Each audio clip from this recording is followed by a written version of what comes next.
আদিত্য, আমি তোকে ভালোবাসি। কেন আমার ভালোবাসাটা বুঝতে পারছস না? আমি তোকে আমার জীবনের থেকেও বেশি ভালোবাসি রে। ছি ভাবি, কি যা তা বলেন। আপনি আমার ভাইয়ের বউ, আর সেখানে আপনি কিভাবে আমাকে ভালোবাসতে পারেন? চুপ! কিসের ভাইয়ের বউ? দেখ আদিত্য, আমি তোকে প্রথম যেদিন দেখেছি সেই দিন আমি তোকে ভালোবেসে ফেলি। আমি তোকে ছাড়া বাঁচবো না রে। প্লিজ আমার ভালোবাসাটা গ্রহণ করে নে। প্লিজ ভাবি, বাজে কথা বলবেন না। আমি আপনাকে আমার বড় বোনের চোখে দেখি, আর আপনি কি না। ছি, ভাবতে ঘৃণা হচ্ছে। এখনই আমার রুম থেকে বের হয়ে যান। আদিত্য দেখ, আমাকে গ্রহণ করে নে, না হলে কিন্তু খুব খারাপ হয়ে যাবে। আদিত্য রাগে লোক নিয়ে বলল, উফ, সমস্যা কি আপনার? আমার কথা কি বোঝেন না? আমি আপনাকে ভালোবাসতে পারি না। আপনি আমার বড় ভাইয়ের বউ, আপনি আমার বড় বোনের মতো। প্লিজ ভাবি, আপনার পায়ে ধরি, আমার রুম থেকে চলে যান। আমাকে প্লিজ বিরক্ত করবেন না। আদিত্য দেখ, আমাকে যদি একবার গ্রহণ করস তাহলে তুই যা চাইবি আমি তোকে তাইই দিব। এমনকি আমার দেহটাও তোকে দিয়ে দিব। প্লিজ একবার শুধু তোর মনের ভেতরে আমাকে জায়গা দে। আদিত্য রেগে চিৎকার দিয়ে বলতে লাগলো, আরে বাবা, আপনার সমস্যা কি? আপনি কি বাংলা কথা বোঝেন না? এখনই যদি আমার রুম থেকে না যান তাহলে আমি এখনই সবাইকে ডেকে বলে দিব। তুলি তাড়াতাড়ি করে গিয়ে আদিত্যর মুখ চেপে ধরে, খাটের উপরে ধাক্কা দিয়ে নিজের শাড়ির আঁচল বুক থেকে ফেলে দিয়ে বলল, আমি বুঝতে পারছি তুই কি চাস। ওয়েট, তোকে আমি এখনই খুশি করে দিচ্ছি। আদিত্য সাথে সাথে চোখ বন্ধ করে ফেলে আর বলতে লাগলো, ভাবি, বেশি হয়ে যাচ্ছে কিন্তু। আমি কিন্তু আপনার গায়ে হাত তুলতে বাধ্য হব। আমিও তো তাই চাই সোনা, তুমি আমার গায়ে হাত দিয়ে আদর করো। তুলি আদিত্যর কাছে এসেছে। আদিত্যর উপর যেই উঠতে যাবে, আদিত্য সাথে সাথে ধাক্কা দিয়ে খাট থেকে উঠে তুলির গালে ঠাস ঠাস করে থাপ্পড় মেরে দিল। তুলি ব্যথায় চোখ দিয়ে পানি পড়তে লাগলো। তুলির রাগ উঠে গেল। তুলি আদিত্যকে ধাক্কা দিয়ে বলল, তোর এত বড় সাহস আমার গায়ে হাত তোলা! আজ পর্যন্ত আমার ফ্যামিলি কোনোদিনও আমাকে একটা ফুলের টোকাও দেয়নি, আর সেইখানে তুই কিনা আমাকে মারলি! দেখ আমি তোর কি অবস্থা করি। আরে যান যান, যা ইচ্ছে করেন। আপনাকে যেন আমার রুমের সামনে না দেখি, বলে দিলাম। আদিত্য কথাটা বলে ওয়াশরুমে চলে গেল। তুলি ওর ব্লাউজের হাতা ছিঁড়ে ফেলল, দুই হাতের সাথে শাড়ি সব খুলে ফেলল। আদিত্য ওয়াশরুম থেকে বের হতে তুলি চিৎকার দিয়ে বলতে লাগলো, আদিত্য প্লিজ আমাকে ছেড়ে দাও, আমি তোমার বোনের মতন, প্লিজ আমাকে ছেড়ে দাও, আমার এত বড় সর্বনাশ করো না প্লিজ। তুলি যখন চিল্লাচ্ছিল তখন কাজের বুয়া দরজা ধাক্কা দিতে লাগলো। আদিত্য কিছু বলার আগে আরো জোরে জোরে বলতে লাগলো। আর এইদিকে কাজের বুয়া সবাইকে ডাকতে চলে যায়। আর আকাশ বলল, ছি ভাবি, কি শুরু করছেন? আর এইসব কি বলেন? দেখেন, এমনিতে আমার আব্বু আমাকে দেখতে পারে না, তার উপরে এমন করেন না। আপনার পায়ে পড়ি। দেখ আমাকে থাপ্পড় মারছস না, দেখ আমি কি করি, এখনো সময় আছে, আমাকে গ্রহণ করে নে। এইটা কখনো সম্ভব না। প্লিজ ভাবি, বোঝার চেষ্টা করেন। ওকে, জাস্ট তাহলে আর কিছুই করার নেই। তুলি কথাটা বলে চিল্লাতে লাগলো। আর দরজার ওই পাশে সবাই ধাক্কাতে লাগলো। আদিত্য কি করবে বুঝতে পারছে না। তুলি আদিত্যকে ধাক্কা দিয়ে ফেলে দিয়ে ফ্লোরের উপর মাথাটা একদম টেবিলের সাথে লাগে। মাথা কিছুটা কেটে রক্ত পড়তে লাগলো। আর তুলি দরজা খুলে সোজা আদিত্যর ভাইকে জড়িয়ে ধরে কান্না করতে লাগলো। আদিত্য ভাইয়ের সাথে সাথে শার্ট খুলে তুলিকে পরিয়ে দেয়। আদিত্যর আব্বু আর ওর ভাইয়ের দু চোখ রাগে লাল বর্ণ ধারণ করেছে। আদিত্য কিছু বলতে যাবে তার আগেই আদিত্যর আব্বু ওর ভাইয়ের প্যান্টের বেল্ট খুলে আদিত্যকে মারতে লাগলো। আদিত্য ব্যথায় চিৎকার দিতে লাগলো আর বলতে লাগলো, আব্বু, আমি কিছুই করি নাই, সব ভাবির সাজানো নাটক। আব্বু প্লিজ আমাকে বিশ্বাস করো, আমি ভাবির সাথে কিছুই করি নাই। আব্বু, আমি কিছু করি নাই। আদিত্যর আব্বু সাইফুল চৌধুরী আরো মারতে লাগলো আর বলতে লাগলো, চুপ বেয়াদব ছেলে, এক নিজের মাকে তো খেয়ে ফেলেছস, আবার নিজের বড় ভাইয়ের বউয়ের সাথে। ছি, তোর মতো কুলাঙ্গার ছেলে থাকার চেয়ে না থাকাই ভালো। তুই এখনই এ বাড়ি থেকে বের হয়ে যা, না হলে তোকে আমি মেরে ফেলবো। বৌমা, তুমি আমাকে ছেড়ে দাও, ওকে আজ আমি মেরেই ফেলবো। ভাবি সব মিথ্যা বলছে। আদিত্যর কোনো কথা শুনল না। আদিত্যকে আরো মারতে লাগলো। আদিত্যর শরীর দিয়ে রক্ত ঝরতে লাগলো। তারপরেও আদিত্যর আব্বু মারা থামালো না। আদিত্যর ভাই আদিত্যকে কিল ঘুষি দিতে লাগলো। আদিত্য চিৎকার করে কান্না করতে লাগলো। আদিত্য এক পর্যায়ে সহ্য করতে না পেরে জ্ঞান হারিয়ে ফেললো। তারপর আদিত্যর আব্বু ভাই মারা বন্ধ করলো না। আদিত্যর ভাবি যখন সহ্য করতে পারলো না, তখন দৌড়ে গিয়ে বলল, আপু থামেন, ওর শাস্তি ওই পাইছে, আর মারবেন না। যত হোক আমি ওর বড় বোনের মতন, আমি আর ওর এই অবস্থা দেখতে পারছি না। ভালো একটা মেয়ের ক্ষতি করতে চাইছিল। ছি, ওর লজ্জা পাওয়া দরকার যে ওকে ছোট ভাইয়ের মতো আদর করে, আর সেখানে তার সাথে নাকি আমার ভাবতে ঘিন হচ্ছে। এই ছেলেটা কেন আল্লাহ আমার ঘরে পাঠিয়েছিল? ওর জন্য আমার স্ত্রী আমাদের ছেড়ে চলে, আমার মতো কুলাঙ্গা ছেলেকে কেন যেন আল্লাহ বাঁচিয়ে রাখছে। ওই মরে না কেন? এত মানুষ মরে, ওই মরতে পারে না? আদিত্যর আব্বু রেগে আর দুইটা বাড়ি মেরে চলে গেল। আদিত্যর ভাই ও ভাবি চলে গেল। আদিত্য মেঝেতে পড়ে আছে। আদিত্য যখন জ্ঞান ফিরে, আদিত্যর পানির পিপাসা পেয়েছে। কাল একদম কাঠ হয়ে গেছে এমন অবস্থা। আদিত্য অনেক কষ্টে উঠতে গিয়ে আবার পড়ে গিয়ে জ্ঞান হারিয়ে ফেলে। আদিত্য জ্ঞান ফিরতেই দেখতে পায় একটা রুমে বেডে শুয়ে আছে। আদিত্য বুঝতে বাকি রইল না এটা একটা হসপিটাল। আদিত্য বেড থেকে তাড়াতাড়ি করে উঠতে গিয়ে ব্যথায় কুঁকড়ে উঠল। আদিত্য অনেক কষ্টে বেড থেকে নেমে যেতে যাবে, তখন আদিত্যর ভাবি এসে বলে, কি করছিস?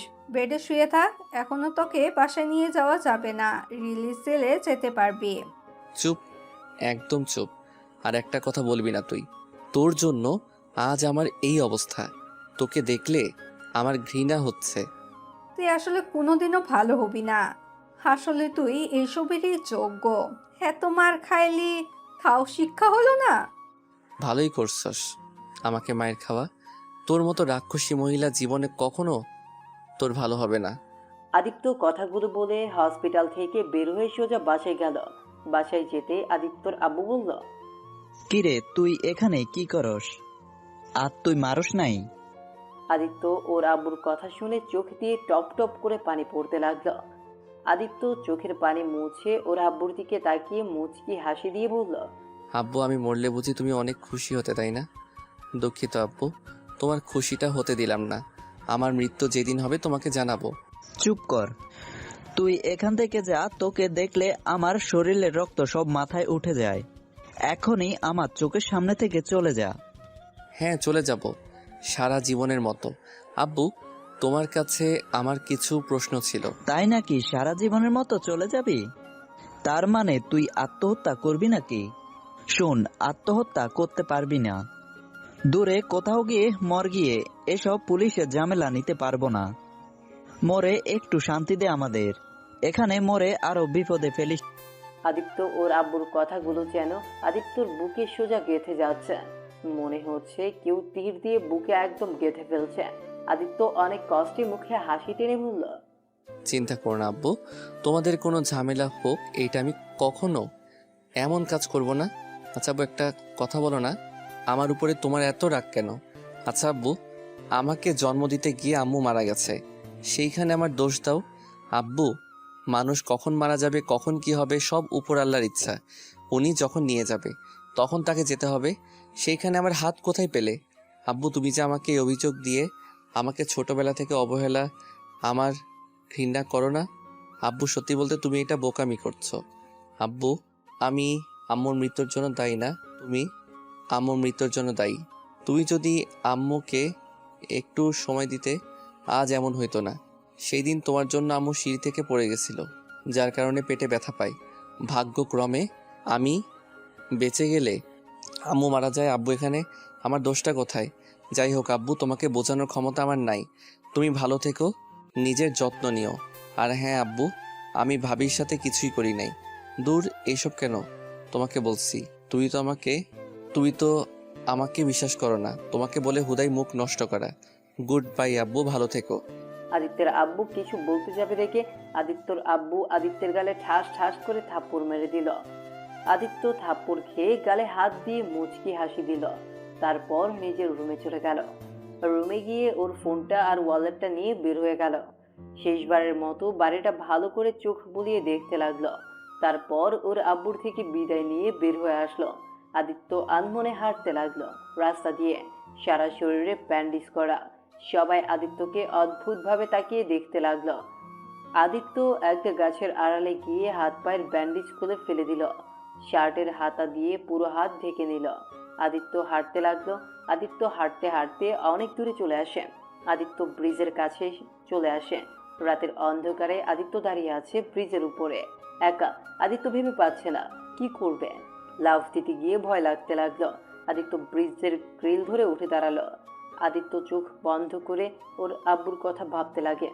আদিত্য অতীতগুলো ভাবতে লাগলো আর দুই চোখ বেয়ে চোখের পানি পড়তে লাগলো।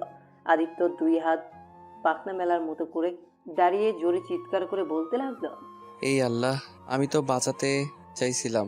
আল্লাহ, কেন তুমি আমাকে এমন ফ্যামিলিতে জন্ম দিলে? আল্লাহ, আমি কি এত খারাপ যে কারো ভালোবাসা পাওয়ার যোগ্য না? আল্লাহ, তুমি আমাকে ক্ষমা করে দিও। আমি আর এই কষ্ট সহ্য করতে পারছি না, তাই ভুল সিদ্ধান্ত নিতে বাধ্য হয়েছি। আদিত্য কথাগুলো বলে যে লাফ দিতে যাবে তখনই একটা ছেলে লাফ দিয়ে আদিত্যর হাত টেনে ধরে। আদিত্য চোখ খুলে দেখে কেউ ওর হাত ধরে ফেলেছে। আদিত্য কিছু বলার আগেই ছেলেটা বলল, এই, আপনি এসব কি করছেন? আমার হাত ধরে উঠে আসেন। কে ভাই আপনি? প্লিজ আমার হাত ছেড়ে দেন। আমি বাঁচতে চাই না, প্লিজ আমাকে ছেড়ে দেন। ধুর বোকা, আত্মহত্যা করলে সব সমাধান হয় না। এখনই আমার হাত ধরে উঠে আসেন।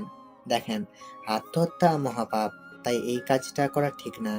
দুনিয়ার কষ্ট সহ্য করতে পারছেন না বলে আত্মহত্যা করতে যাচ্ছেন। আর দুনিয়ার পরে যে একটা জীবন আছে, সেটা কি ভুলে গেছেন? তখন ওই কষ্টগুলো সহ্য করতে পারবেন তো? তার থেকে শুনেন, নামাজ কালাম পড়েন, আল্লাহর উপরে ভরসা রাখেন। ইনশাল্লাহ সব একদিন ঠিক হয়ে যাবে। দেখেন, প্লিজ জ্ঞান দিবে না। যার যার দুঃখ সেই বোঝে। হ্যাঁ, আমার থেকে এটা কেউ ভালো বুঝবে না। দেখেন ভাই, আমি জানি না আপনার কিসের দুঃখ, এত কষ্ট। বাট ভাই, যত দুঃখ কষ্ট হোক, নিজেকে আগে ভালোবাসুন, তারপর অন্য কথা ভাবেন। আগে নিজের পায়ে দাঁড়ান, দেখেন সব ঠিক হয়ে যাবে। ভাই, আপনার মতো আমিও আত্মহত্যা করতে গেছি অনেকবার। বাট দেখেন, আজ আমি একটা চাকরি করি, নিজের খাওয়া পড়া চালানো কোনো সমস্যা হয় না। জানেন, আমার এই দুনিয়াতে একটা ভাই ছিল, সেই আমাকে ছেড়ে চলে গেছে। এখন আমার স্ত্রী ছাড়া আমার কেউ নাই এই দুনিয়াতে। আমার মা বাবার মুখটাও মনে নাই। আমাদের দুই ভাইকে একা করে তারা পরপারে পাড়ি জমিয়েছে। ছোটবেলা থেকে সবার লাথি গুঁতা খেয়ে বড় হয়েছি দুই ভাই। সমাজে আমাকে বলা হয় ফুটপাতের বখাটে ছেলে, যার বাবা মা বেঁচে নেই। তারপরেও জীবন যুদ্ধ করে আজ এত দূরে এসেছি। আদিত্য রাকিবের কথা শুনে কিছুটা খারাপ লাগলো। আদিত্য কিছু না বলে উপরে উঠে আসলো। রাকিব আদিত্যকে দেখে বলল, আপনার নাম কি? আমার নাম আদিত্য, আপনার? আচ্ছা, আমার নাম রাকিব। আপনি তো আমার ছোট ভাই হবেন। ও আচ্ছা। চলেন আমার সাথে। কোথায়? হোটেলে যাব। হোটেলে কেন? জি, আমার বসের সাথে এসেছি। আমি ড্রাইভিং করি। আমি থাকি সিলেট। এখানে এসেছি বসের অফিসের কাজের জন্য। ও, আমি আপনার সাথে হোটেলে গিয়ে কি করব? আপনার জীবন কাহিনী শুনতে চাই, তাই আগে ফ্রেশ হয়ে খাবার খেয়ে তারপর আপনার কাহিনী শুনবো। চলেন তো। এত কি ভাবেন? আমার বসকে নিয়ে ভাবছেন নাকি? আরে ভাবেন না, আমার বস অনেক ভালো একটা মানুষ, আমাকে অনেক ভালোবাসে। চলেন আপনি। আদিত্য কিছু বলার আগে রাকিব আদিত্যকে টেনে নিয়ে গেল। আদিত্যকে গাড়িতে বসিয়ে নিয়ে চলে গেল। হোটেলে গিয়ে আদিত্যকে রাকিবের রুমে নিয়ে গেল। দুজন ফ্রেশ হয়ে নিল। রাকিব আদিত্যকে দেখিয়ে ভয় পেয়ে গেল। আদিত্যর মুখ, গলার কাছ দিয়ে মায়ের দাগ ফুটে উঠেছে। ঠোঁটে রক্ত জমে কালো হয়ে গেছে। ভাই, আপনাকে মারছে কেউ নাকি? কই? এসব কিসের দাগ? মনে হচ্ছে কেউ আপনাকে অনেক মেরেছে। ও কিছু না। ভাই বুঝি, ভাই বুঝি। আমরা গরিব মানুষ, আমাদের এভাবে মানুষের মার খেয়ে বড় হতে হয়। আমাদের যে কষ্ট হয় এটা বড় লোকেরা ভুলে যায়। নিশ্চয়ই আপনার মালিক আপনাকে এভাবে মারছে। ভাই, আমার কাছে লুকাতে হবে না। আমি বুঝি ভাই, আমার সাথে এমন হয়েছিল, কিন্তু আলহামদুলিল্লাহ আমার বসটা অনেক ভালো। মনের মতো একটা বস পেয়েছি। আদিত্য রাকিবের কথা শুনে কি বলবে বুঝতে পারছিল না। আদিত্য আর আগ বাড়িয়ে কিছু বলল না। আদিত্য ওর কথাতে সব হ্যাঁ মেলাতে লাগলো। আর রাকিব একের পর এক কথা বলতে লাগলো, আর আদিত্য হ্যাঁ সূচক উত্তর দিতে লাগলো। ভাই, আপনি শার্ট প্যান্ট খুলে ফেলেন, আমি আপনার ক্রিম লাগিয়ে দেই, আর ব্যথার মেডিসিন খেয়ে নিন, সব ঠিক হয়ে যাবে। ভাই ধন্যবাদ, অনেক করছেন আমার জন্য। আমি এখন আসছি।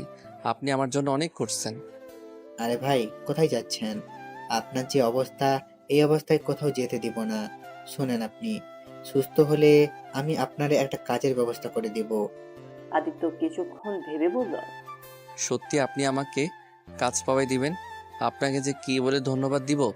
বসের সাথে কথা বলে আপনার কাজের ব্যবস্থা করে দিব। আরে ভাই, ধন্যবাদ দিতে হবে না। মানুষ হয়ে মানুষকে যদি উপকার করতে না পারি, তাহলে কেমন মানুষ হইলাম আমি? আচ্ছা চলেন ভাই, দুজনে খেয়ে ঘুমিয়ে পড়ি, অনেক রাত হয়ে গেছে। আদিত্যকে খাটে বসিয়ে সব শার্ট প্যান্ট খুলে রাকিব অবাক হয়ে গেল। রাকিব ধিক্কার জানাতে লাগলো, আর আদিত্যকে সুন্দর করে স্যাভলন দিয়ে পরিষ্কার করে ব্যান্ডেজ করে দিতে লাগলো। তারপর দুজন খাবার খেয়ে নিল। খাবার খেয়ে দুজন শুয়ে পড়ল। আদিত্যর চোখে ঘুম আসছে না। আদিত্য মাথার ভেতরে ওই কথাগুলো ঘুরপাক খাচ্ছে।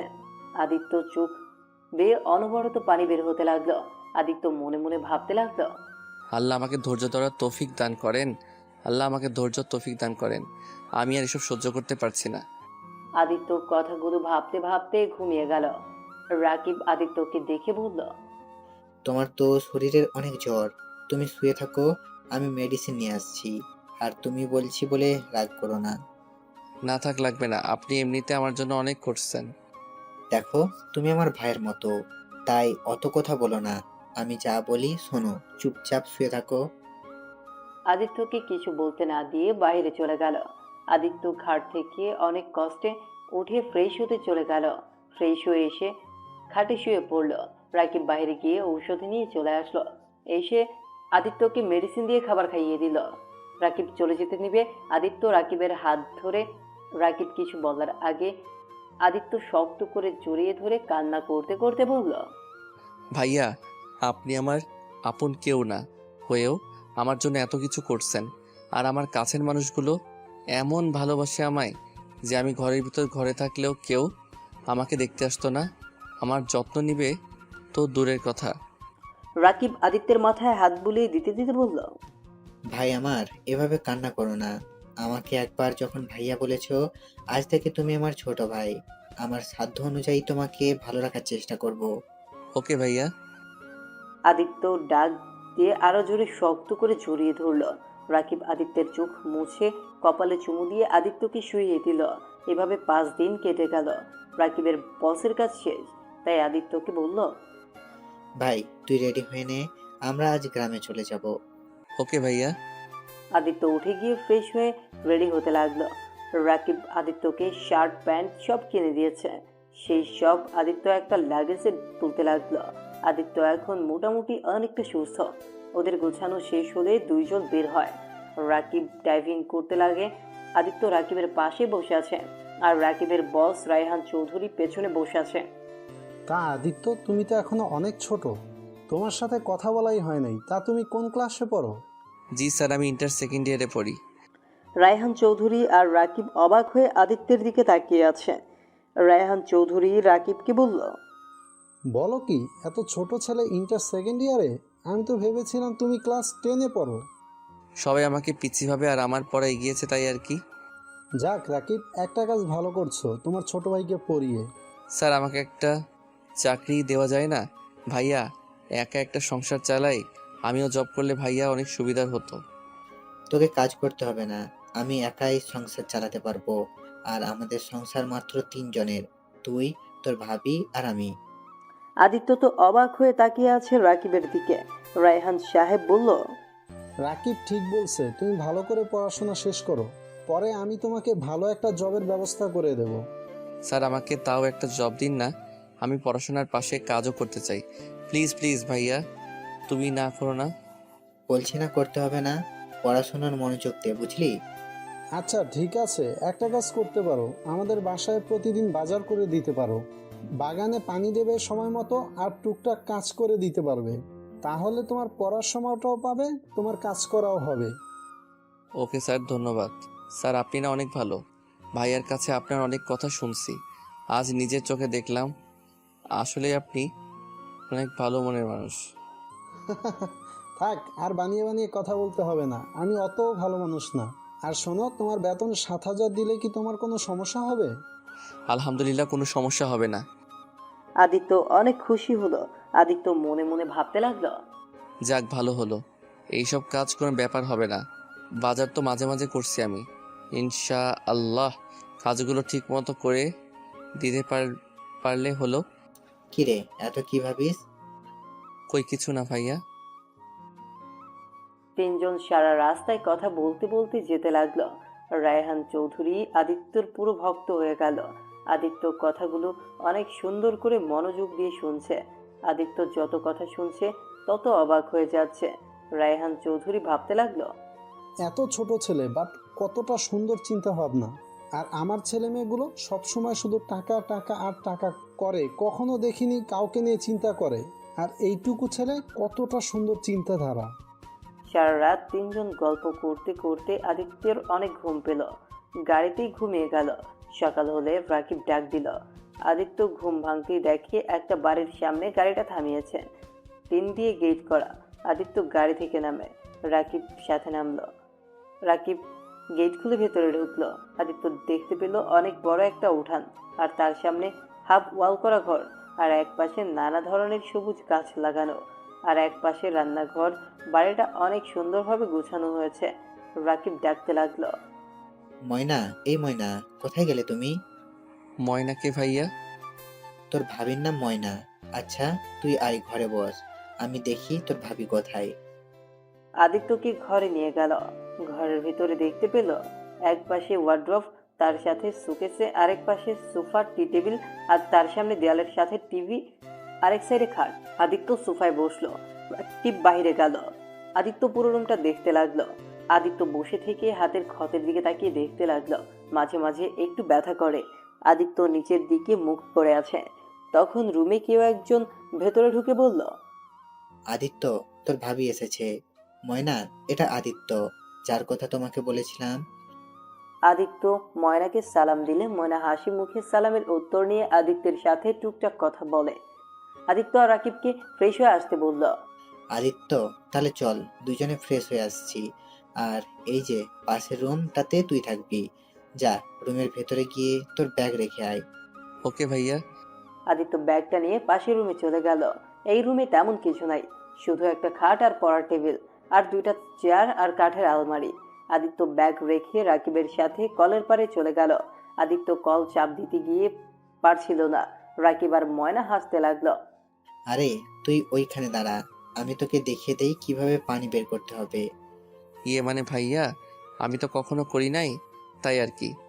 বুঝেছি, এখন তুই আমারটা দেখে শিখে নে। আদিত্য রাকিবের দিকে তাকিয়ে দেখতে লাগলো। আদিত্য পরে রাকিবকে সরিয়ে দিয়ে ও নিজেই চাপ দিতে লাগলো। তারপর দুইজন ফ্রেশ হয়ে রুমে চলে গেল। ময়না আদিত্য আর রাকিবকে খাবার দিল। আদিত্য বলল, ভাবি আপনি খাবেন না? তুই খা, আমি ওকে খাইয়ে দিব, আর আমি খাবো। আদিত্য শুনে অবাক হয়ে তাকালো। রাকিব ময়নাকে খাইয়ে দিতে লাগলো আর নিজে খেতে লাগলো। আদিত্য হা করে তাকিয়ে থাকতে দেখে ময়নার লজ্জা লাগতে লাগলো।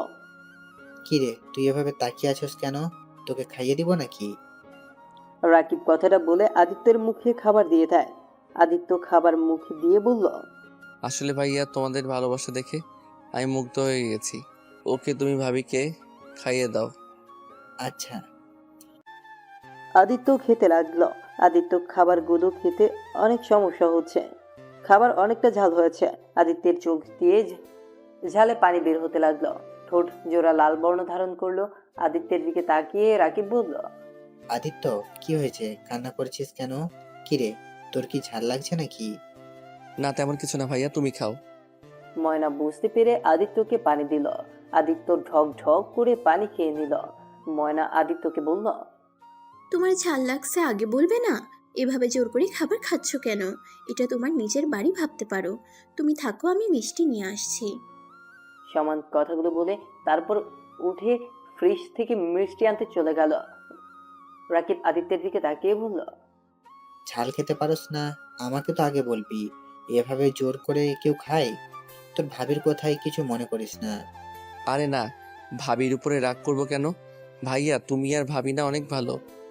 নে, মিষ্টিগুলো খেয়ে নে। আদিত্য মিষ্টি খেতে লাগলো। আচ্ছা তুমি মিষ্টিগুলো খাও, আমি তোমার জন্য ডিম পোস্ট করে নিয়ে আসছি।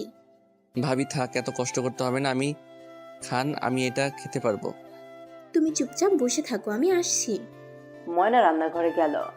আদিত্য মিষ্টি খেতেই কিছুটা ঝাল কমলো। আদিত্য বাইরের দিকে তাকিয়ে দেখে ময়না রান্নাঘরে আগুন জ্বালাচ্ছে।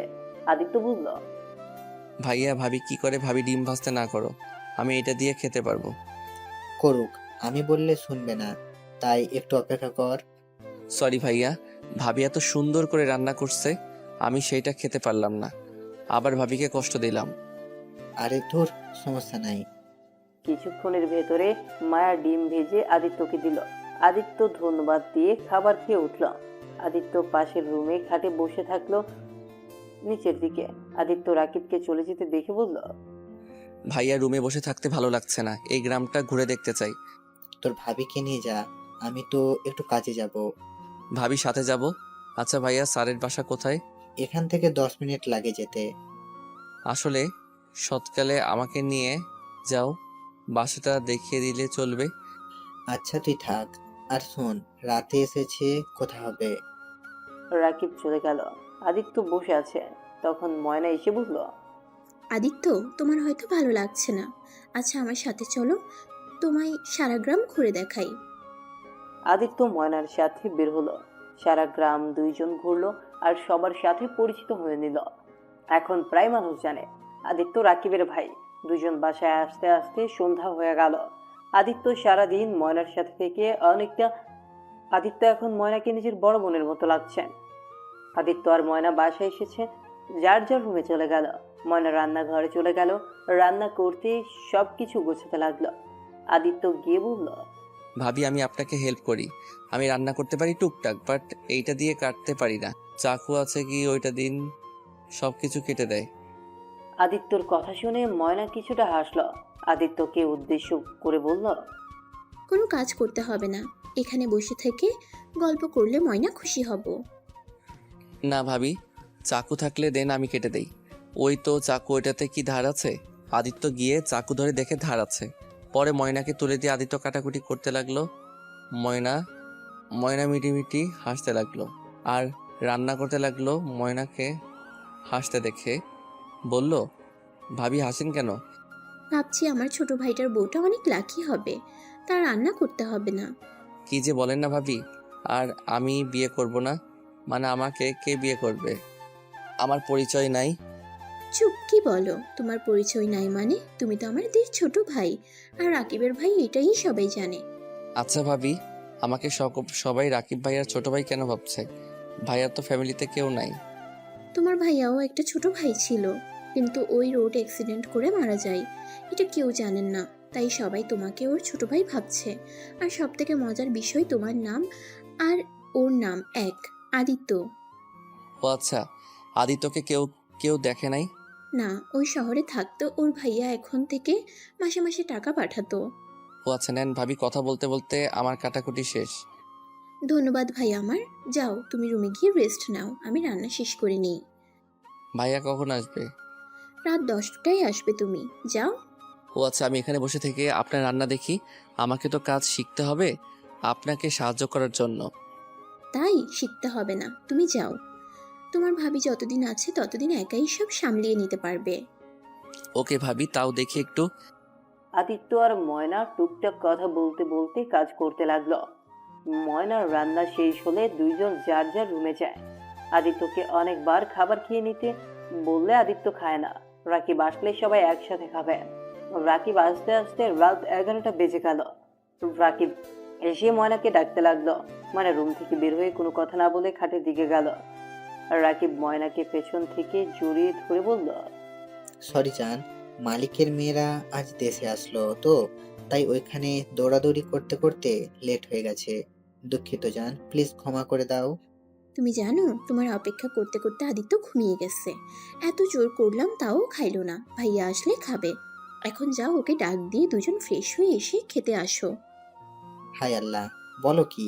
আচ্ছা, আমি এখনই যাচ্ছি। রাকিব আদিত্যের রুমের সামনে গিয়ে নক করতে লাগলো। ঘুম ঘুম চোখে আদিত্য দরজা খুলে দিল। আদিত্যের সামনে গিয়ে রাকিব কান ধরে বলল, দুঃখিত ভাই, আমার অনেক দেরি করে ফেলেছি। চল তিনজনে খেয়ে নেই। আরে ভাইয়া সমস্যা নাই, আমি ভাবি ঘুমিয়ে গেছে নাকি জেগে আছে? জেগে আছে, চল। আদিত্য আর রাকিব কলের পাড়ে গিয়ে দুজন ফ্রেশ হয়ে নিল। রুমে এসে সে দেখে ময়না খাবার পেরে বসে আছে। আদিত্য আর রাকিব বসে পড়লো। যার যার প্লেটের খাবার হাত দিয়ে খেতে লাগলো। আর রাকিব ময়নাকে খাইয়ে দিতে লাগলো। ভাইয়া সকালে আমাকে নিয়ে যাবে তো? নিয়ে যাব, কিন্তু তোর কিছু কাগজপত্র বানাতে হবে, তারপর তোকে কলেজে ভর্তি করে দিব। ওকে ভাইয়া। ভাইয়া আমার জন্য তোমাদের অনেক কষ্ট করতে হচ্ছে। তোর ছোট ভাইয়ের জন্য কিছু করতে না পারলে বড় ভাই হইলাম তাহলে কি করে? আচ্ছা, এসব কথা বাদ দে, খেয়ে নে। তিনজন খাবার খেয়ে নিল। তারপর আদিত্য নিজের রুমে এসে ঘুমিয়ে পড়ল।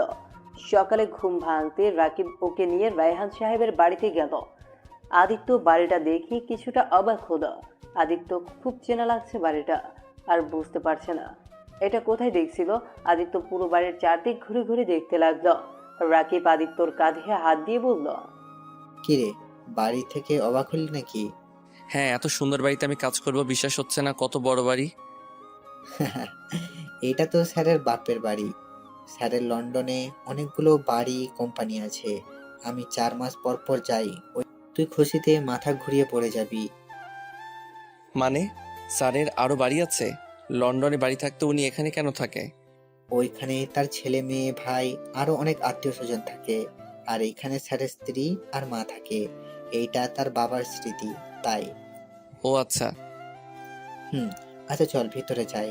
আর শোন, স্যারের 2টা মেয়ে এসেছে। রাইসা ম্যাম অনেক ভালো, কিন্তু তিশা ম্যাম অনেকটা রাগী টাইপের।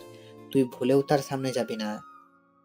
আদিত্য বুকের ভেতরে ধুক করে উঠল ঈশা নামটা শুনে। আদিত্য কিছু না বলে রাকিবের সাথে বাসার ভেতরে প্রবেশ করলো। আদিত্যকে দেখে রায়হান চৌধুরী বলল, আরে আদিত্য যে, ভিতরে আসো। তুমি সত্যিই কাজটা করতে চাও? জি স্যার। আচ্ছা রহমত, তুমি আদিত্যকে নিয়ে যাও, কাজ সব বুঝিয়ে দাও। আর রাকিব, আমাকে বের হতে হবে, চলো। আচ্ছা স্যার, চলেন। আর আদিত্য, সাবধানে থাকিস। ছুটি হলে বাসায় চলে যাস। রাকিব আদিত্যের হাতে কয়েকটা টাকা দিয়ে চলে গেল। আদিত্য রহমতের সাথে চলে গেল। রহমত আদিত্যকে সবকিছু বুঝিয়ে দিতে লাগলো। আদিত্য সবকিছু বুঝে নিয়ে কাজ করতে লাগলো। আদিত্য বাগানের সব গাছে পানি দিতে লাগলো। গাছে পানি দেওয়া শেষ করে আদিত্য গাড়ি ধোয়ার কাজ করতে লাগলো। আদিত্য গাড়ি ধুতে গিয়ে কারো সাথে খেলো ধাক্কা। আদিত্য নিজেকে সামলাতে না পেরে পা পিছলে সোজা কাদার ভেতরে পড়ে গেল। আদিত্য কাদা মাখা মুখ নিয়ে দাঁড়াতেই আদিত্য চমকে গেল। আদিত্য কিছু বলতে যাবে, তখন আদিত্যর গালে ঠাস ঠাস করে থাপ্পড় মেরে দিয়ে বলল, ছোট লোকের বাচ্চা, চোখে দেখোস না? আর একটু হলে আমার কি অবস্থা হইতো। বাইরে যাওয়ার মুডটাই নষ্ট করে দিল। আব্বু আসুক, তোর চাকরি যদি না খাচ্ছি, আমার নামও তিশানা। সরি ম্যাম, আমি বুঝতে পারি নাই।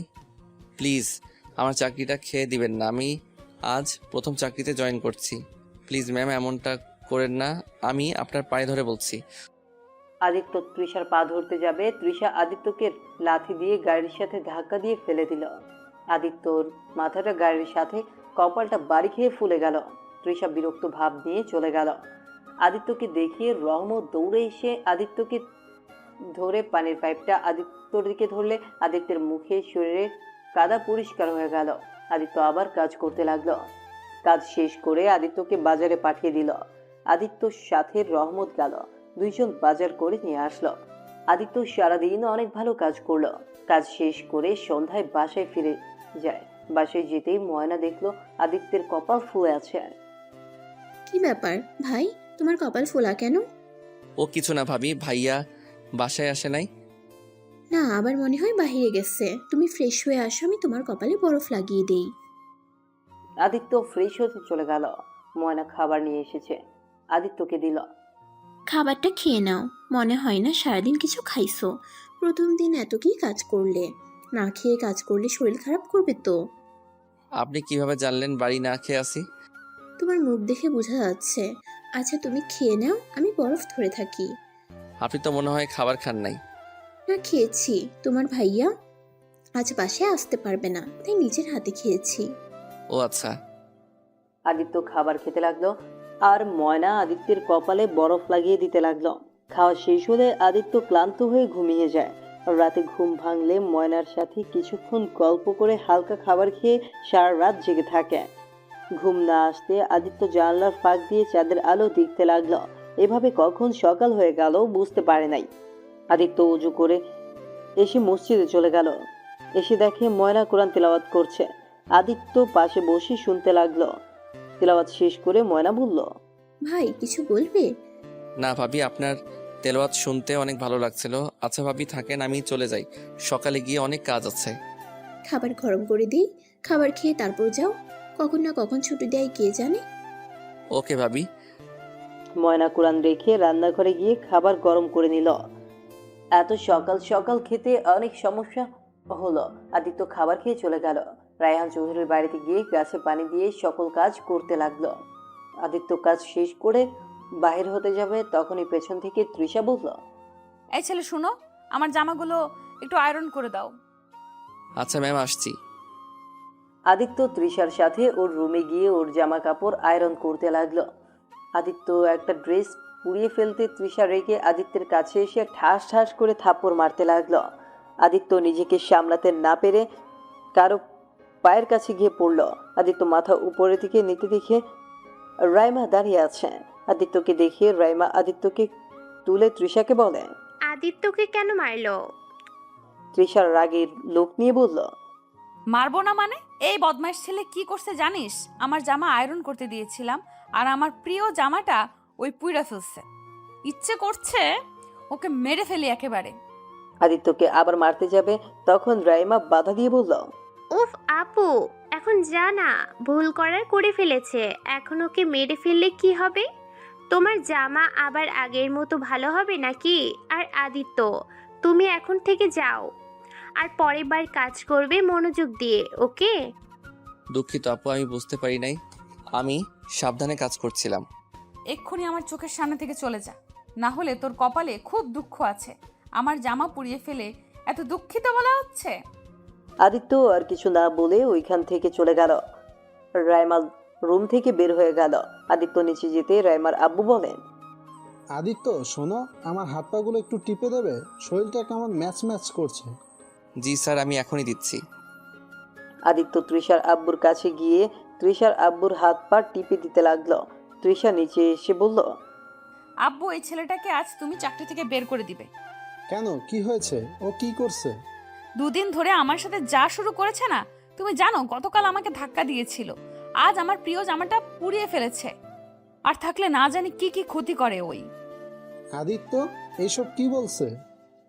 আদিত্য মাথা নিচের দিকে দিয়ে তাকিয়ে কান্না কান্না চোখে বলল, স্যার আমি ইচ্ছে করে কিছু করি নাই স্যার, প্লিজ আমাকে ক্ষমা করে দেন, আমাকে চাকরি থেকে বের করে দিবেন না। তখন পেছন থেকে রায়হান চৌধুরীর মা আদিত্যের প্রশংসা করতে লাগলো আর আদিত্যকে চাকরি থেকে বের করে দিতে না করে দিল। তৃষা রেগে ওইখান থেকে চলে গেল। আদিত্য রায়হান চৌধুরীর মাকে এই দুদিনে অনেকটা পটিয়ে ফেলেছে। আদিত্য ধন্যবাদ দিয়ে বের হয়ে গেল। বাসায় গিয়ে আদিত্য রাকিবের সাথে বের হলো। আদিত্য সবকিছু কাগজপত্র বানিয়ে নিল। রাকিবকে মোটামুটি সবাই চেনে, যার কারণে বেশি সময় লাগলো না। আদিত্য আর রাকিব সারাদিন কাজ করে বাসায় চলে আসলো। শোন, আগামীকাল তোকে তাহলে কলেজে ভর্তি করে দিব। আর শোন, ভালো করে পড়াশোনা করতে হবে। আমি তো পড়াশোনা করতে পারি নাই, তাই আমি চাই আমার ভাইটা ভালো করে পড়াশোনা করুক। ইনশাল্লাহ ভাইয়া, তোমার স্বপ্ন আমি পূর্ণ করব।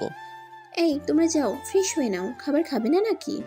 ভাবি, বাহিরে অনেক কিছু খাইছি, আমার পেটে একদম জায়গা নেই, আপনি আর ভাইয়া খেয়ে নেন। আদিত্য কথাটা বলে রুমে চলে গেল আর রাকিব ময়না খাবার খেয়ে নিল। আদিত্য রুমে শুয়ে থেকে উপরের দিকে তাকিয়ে চোখের পানি ছাড়তে লাগলো। আদিত্য ওর ফ্যামিলির কথা ভাবতে ভাবতে ঘুমিয়ে গেল। সকালে ঘুম থেকে উঠে রাকিব আদিত্যের কলেজে চলে গেল। আদিত্যকে ভর্তি করিয়ে দিয়ে চলে আসলো। ভর্তি করতে সময় লাগলো না, কারণ রায়হান চৌধুরী আগে থেকেই সব বলে দিয়েছিল। আদিত্য ক্লাস করা শেষ করে বাসে চলে আসে। আদিত্যকে দেখে ময়না বলল, কি ভাই, প্রথম দিন কলেজ কেমন দিন কাটলো? অনেক ভালো ভাবি, আমার বেশ কিছু ফ্রেন্ড হয়ে গেছে। বাহ, তাহলে তো অনেক ভালো। ফ্রেশ হয়ে খেয়ে নাও। আমাকে কাজে যেতে হবে, আজ সারাদিন তো যাই নাই। খেয়ে তারপর যাও। আদিত্য খাবার খেয়ে বের হয়ে গেল।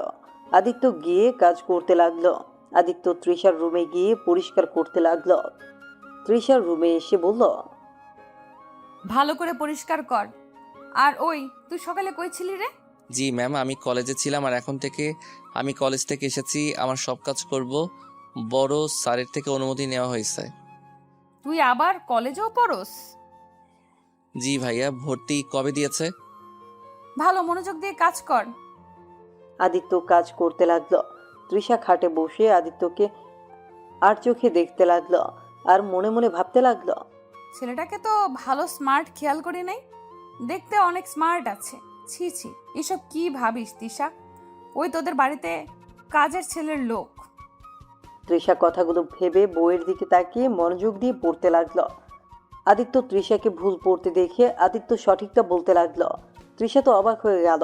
তৃষা বলল, এই পড়া তুই জানোস? জি, এই সাবজেক্ট আমার মুখস্থ আছে। দুঃখিত, আমাকে ক্ষমা করবেন। আসলে আপনার ভুল বলছিলেন, তাই আর কি। তুই কোন ক্লাসে পড়িস? ইন্টার সেকেন্ড ইয়ারে পড়ে। আপনি তো আমার জুনিয়র। হুম। আচ্ছা ম্যাম, আপনি পড়েন, আমার কাজ শেষ। আমি ছোট ম্যামের রুমটা পরিষ্কার করে দিয়ে আসছি। আদিত্য চলে গেল। তৃষা আদিত্যের চলে যাওয়ার দিকে তাকিয়ে ভাবল। আদিত্য রাইমার রুম পরিষ্কার করে নিচে গিয়ে তৃষার দাদির সাথে কিছুক্ষণ গল্প করলো, আর তৃষার আম্মুকে কাজে হেল্প করতে লাগলো। প্রায় কাজ শেষ হলে তৃষা নিচে এসে বলল, আদিত্য শোন, জি ম্যাম, বলেন। আমাকে এই সাবজেক্টটা বুঝিয়ে দিতে পারবি? কোন সাবজেক্ট দেখি? তৃষা আদিত্যকে ডাকতে আদিত্য বলল, আরে এটা তো অনেক সহজ, আপনি বসেন, আমি দাদিমাকে পানি দিয়ে নেই। আদিত্য তৃষার দাদিকে পানির গ্লাসটা এগিয়ে দিয়ে তৃষাকে পড়াতে লাগলো। আদিত্যকে পড়াতে দেখে সবাই অবাক হয়ে গেল। তৃষা অবাক দৃষ্টিতে আদিত্যের দিকে তাকিয়ে দেখতে লাগলো। আদিত্য সব কিছু বুঝিয়ে বলল, আপনি কি বুঝতে পারছেন? যদি না বুঝেন তাহলে বলেন, আমি বুঝিয়ে দিচ্ছি। বুঝেছি। তুই তো অনেক মেধাবী। আরে না, আমি যে জিনিসটা পড়ি ওইটা আমার মাথায় অটোমেটিক গেঁথে যায়, তাই আর কি। আচ্ছা থাকেন, আমি বাসায় যাই, ভাবি বাসায় একা আছে। আদিত্য কথাটা বলে চলে আসলো।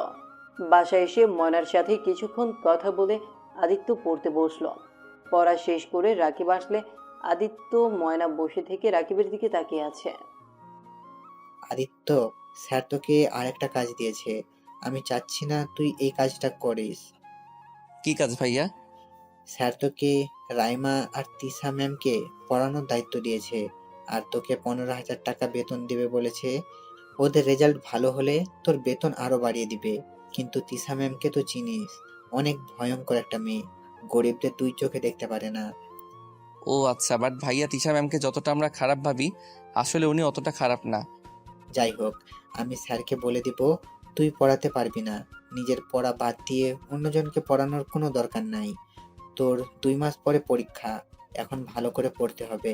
আর শোন, তোকে এই চাকরি করতে হবে না, তুই পড়াশোনায় মনোযোগ দে। ভাইয়া এটা কেমন কথা হলো? ভাইয়া আমি আমার পড়াও পড়বো, ওনাদেরও পড়াতে পারবো। আর 15,000 টাকা পাইলে তো ভালোই হবে। সংসারের জন্য 10,000 দিলাম, আর 5,000 দিয়ে নিজের হাত খরচ চালাতে পারবো। তাই আমি এই সুযোগ হাতছাড়া করবো না। আদিত্য, তুমি আমাদের একমাত্র ছোট ভাই। আমি আশা করি তোমার ভাইয়ার টাকায় আমাদের বেশ ভালো কাটছে। তোমার পড়াশোনাটা আগে ভালো করে করো। তোমাকে এখন টাকা ইনকাম করতে হবে না।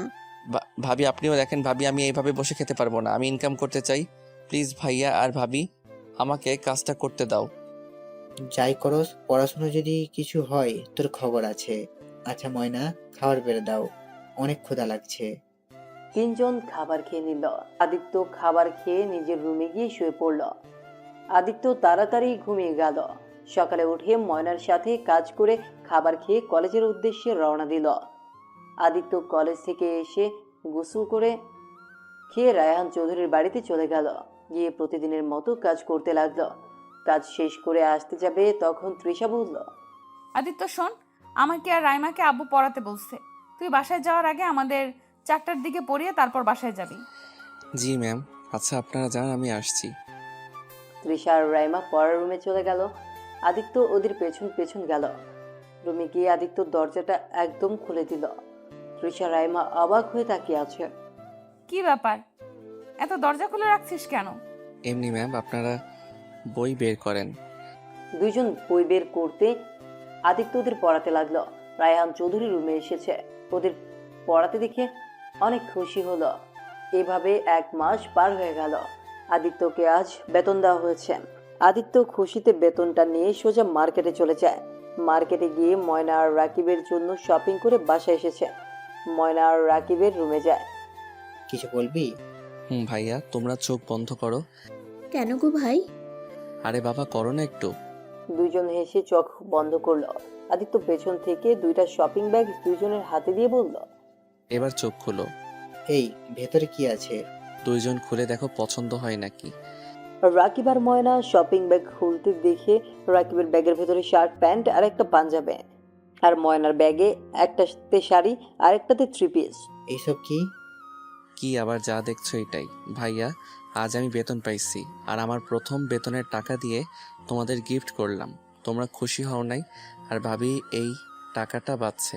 আমার প্রথম বেতনটা আপনি রাখেন। আদিত্য ময়নার হাতে টাকাগুলো দিতে ময়নার চোখ দিয়ে খুশিতে পানি চলে আসে। কি হলো ভাবি, কান্না করছেন কেন? আমি কি ভুল করে ফেলছি? ভাবি নিশ্চয়ই আপনার এইটা পছন্দ হয় নাই। সরি ভাবি, আমি ভেবেছিলাম এভাবে গিফট করলে আপনারা খুশি হবেন। আরে ধুর পাগল, আমরা অনেক খুশি হয়েছি। এটা দুঃখের কান্না না, এটা সুখের কান্না। আর এই পাগল ছেলে এভাবে সব টাকা উড়িয়ে দিলে হবে? আর যেন এমন করতে না দেখি। আর এই টাকা আমাকে দিতে হবে না, তুমি নিজের কাছে রাখো, তোমারও তো হাত খরচ লাগবে তাই না? সমস্যা নাই, আমার কাছে এমনিতেই টাকা আছে। ভাইয়া তো প্রতিদিন আমাকে টাকা দেয়। তোর জন্য একটা সারপ্রাইজ আছে, তোর রুমে যা। তাই এখনই যাচ্ছি। আদিত্য ওর রুমে যেতেই টেবিলের উপরে একটা শপিং ব্যাগ দেখলো। ব্যাগটা খুলতে একটা বক্স পেল। আদিত্য বক্স খুলে তো অবাক। আদিত্য তাড়াতাড়ি করে খুলে পেছনের দিকে তাকাতে রাকিব বলল, কি পছন্দ হয়েছে ফোনটা? আমার সামর্থ্য অনুযায়ী কিনেছি ভাই, কিছু মনে করিস না। আদিত্য খুশিতে চোখের পানি চলে আসলো। আদিত্য রাকিবকে জড়িয়ে ধরে বলল, ভাইয়া এত টাকা খরচ করার কি দরকার ছিল? আমার ফোন ছাড়া এমনিতে অনেক ভালো ছিলাম। হয়েছে, এই যুগে ফোন ছাড়া থাকা যায় নাকি? আর তোর ফ্রেন্ডের তো ফোন আছে, তোর নাই, এটা কেমন দেখায়? তাই তোর ভাবি কিছু টাকা জমাইছিল, আর আমার কিছু টাকা ছিল, ওইটা দিয়ে এটা কিনেছি। আদিত্য একদম অবাক হয়ে গেল। আদিত্য নিজেকে সামলাতে না পেরে রাকিবকে জড়িয়ে ধরলো আর কান্না করতে লাগলো। ভাইয়া ভাবি তোমরা এত ভালো কেন? একটা অপরিচিত ছেলের জন্য এত কেন করছো? কি যাতা বলিস?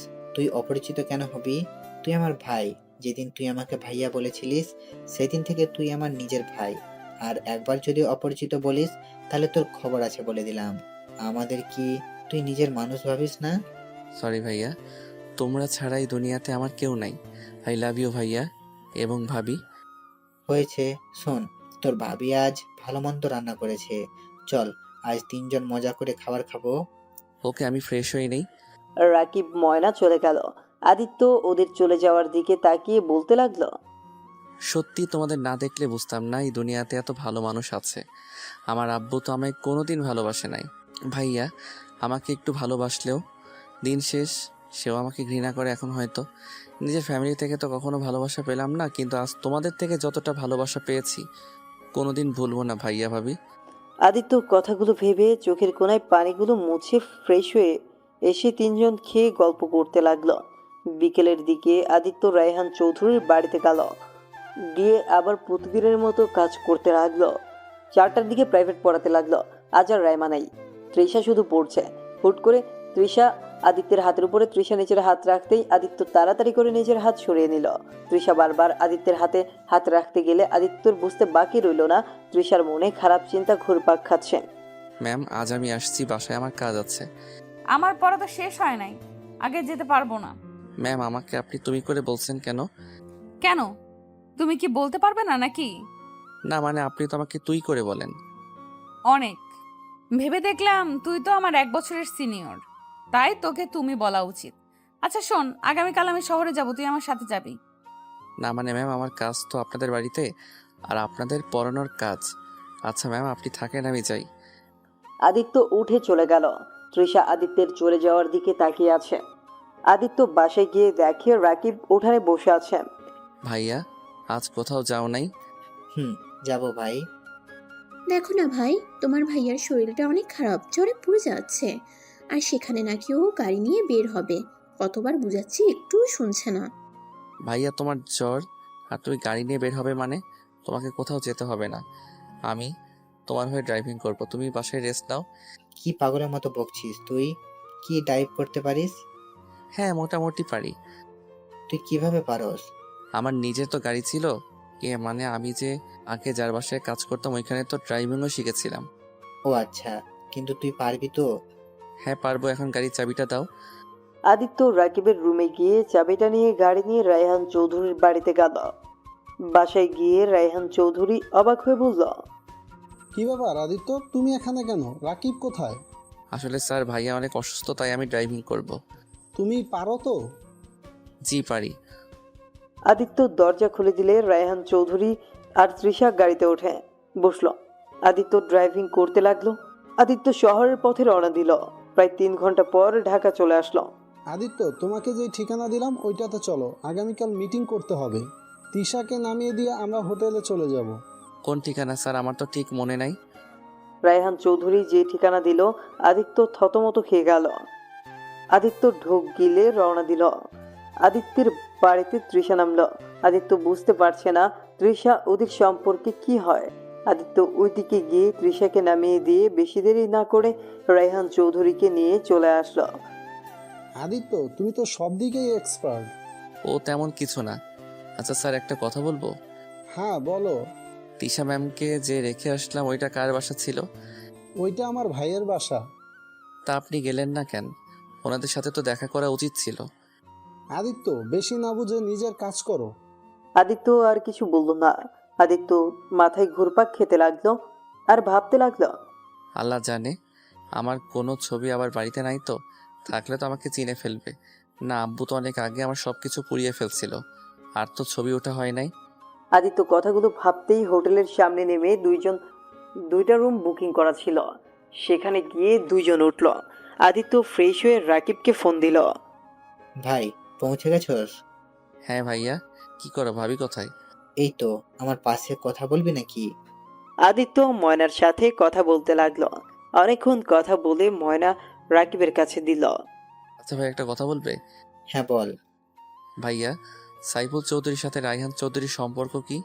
ওনারা তো 2 ভাই। কেন, কি হয়েছে? কি 2 ভাই মানে? হ্যাঁ 2 ভাই। এত অবাক কেন হচ্ছিস? না কিছু না। আচ্ছা ভাইয়া থাকো, ঘুমাবো। আদিত্য ফোন রেখে খাবার খেয়ে ঘুমিয়ে গেল।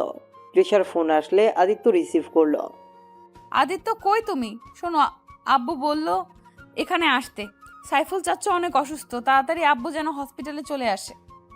আদিত্য কথাটা শুনে থমকে গেল। আদিত্যের হাত পা যেন ঠান্ডা হয়ে আসছিল।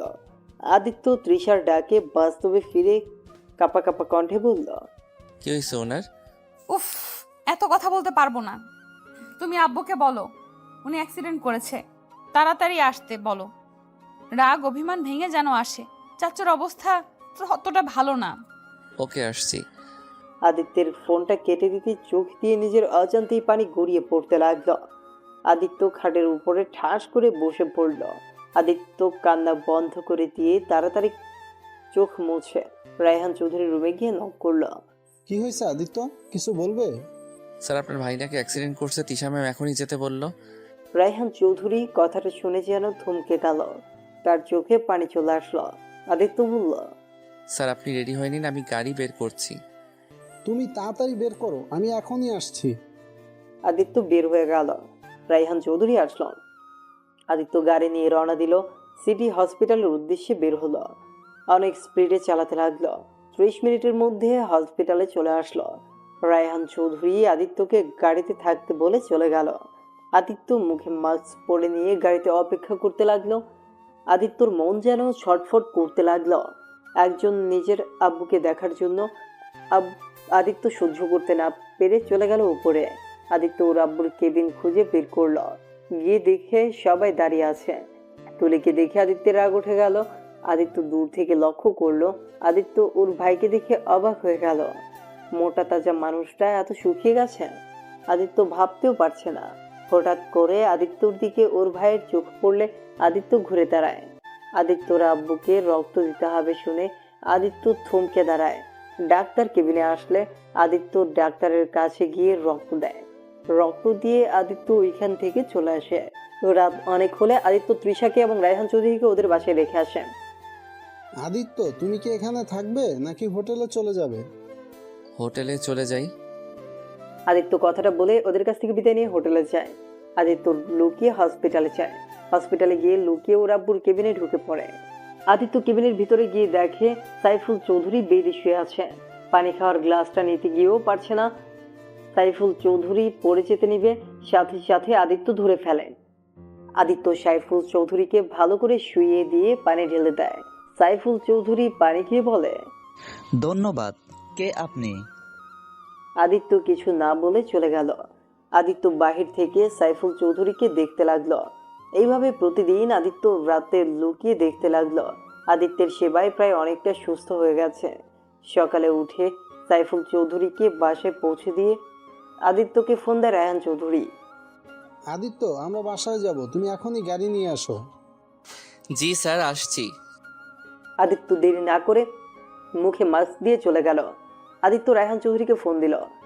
তৃষা, রায়হান চৌধুরীকে সবাই বিদায় দিল। আদিত্য ওদের দেখে ঘুরে বসলে আদিত্য দরজা খুলে দিলে রায়হান চৌধুরী উঠে বসলো। আরেক সাইডে তৃষাকে বসিয়ে দিয়ে আদিত্য গাড়ি নিয়ে রওনা দিল।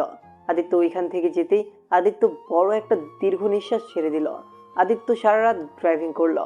3 ঘন্টার ভেতরে গ্রামে চলে আসলো। ওদের নামিয়ে দিয়ে আদিত্য বাসে চলে আসলো।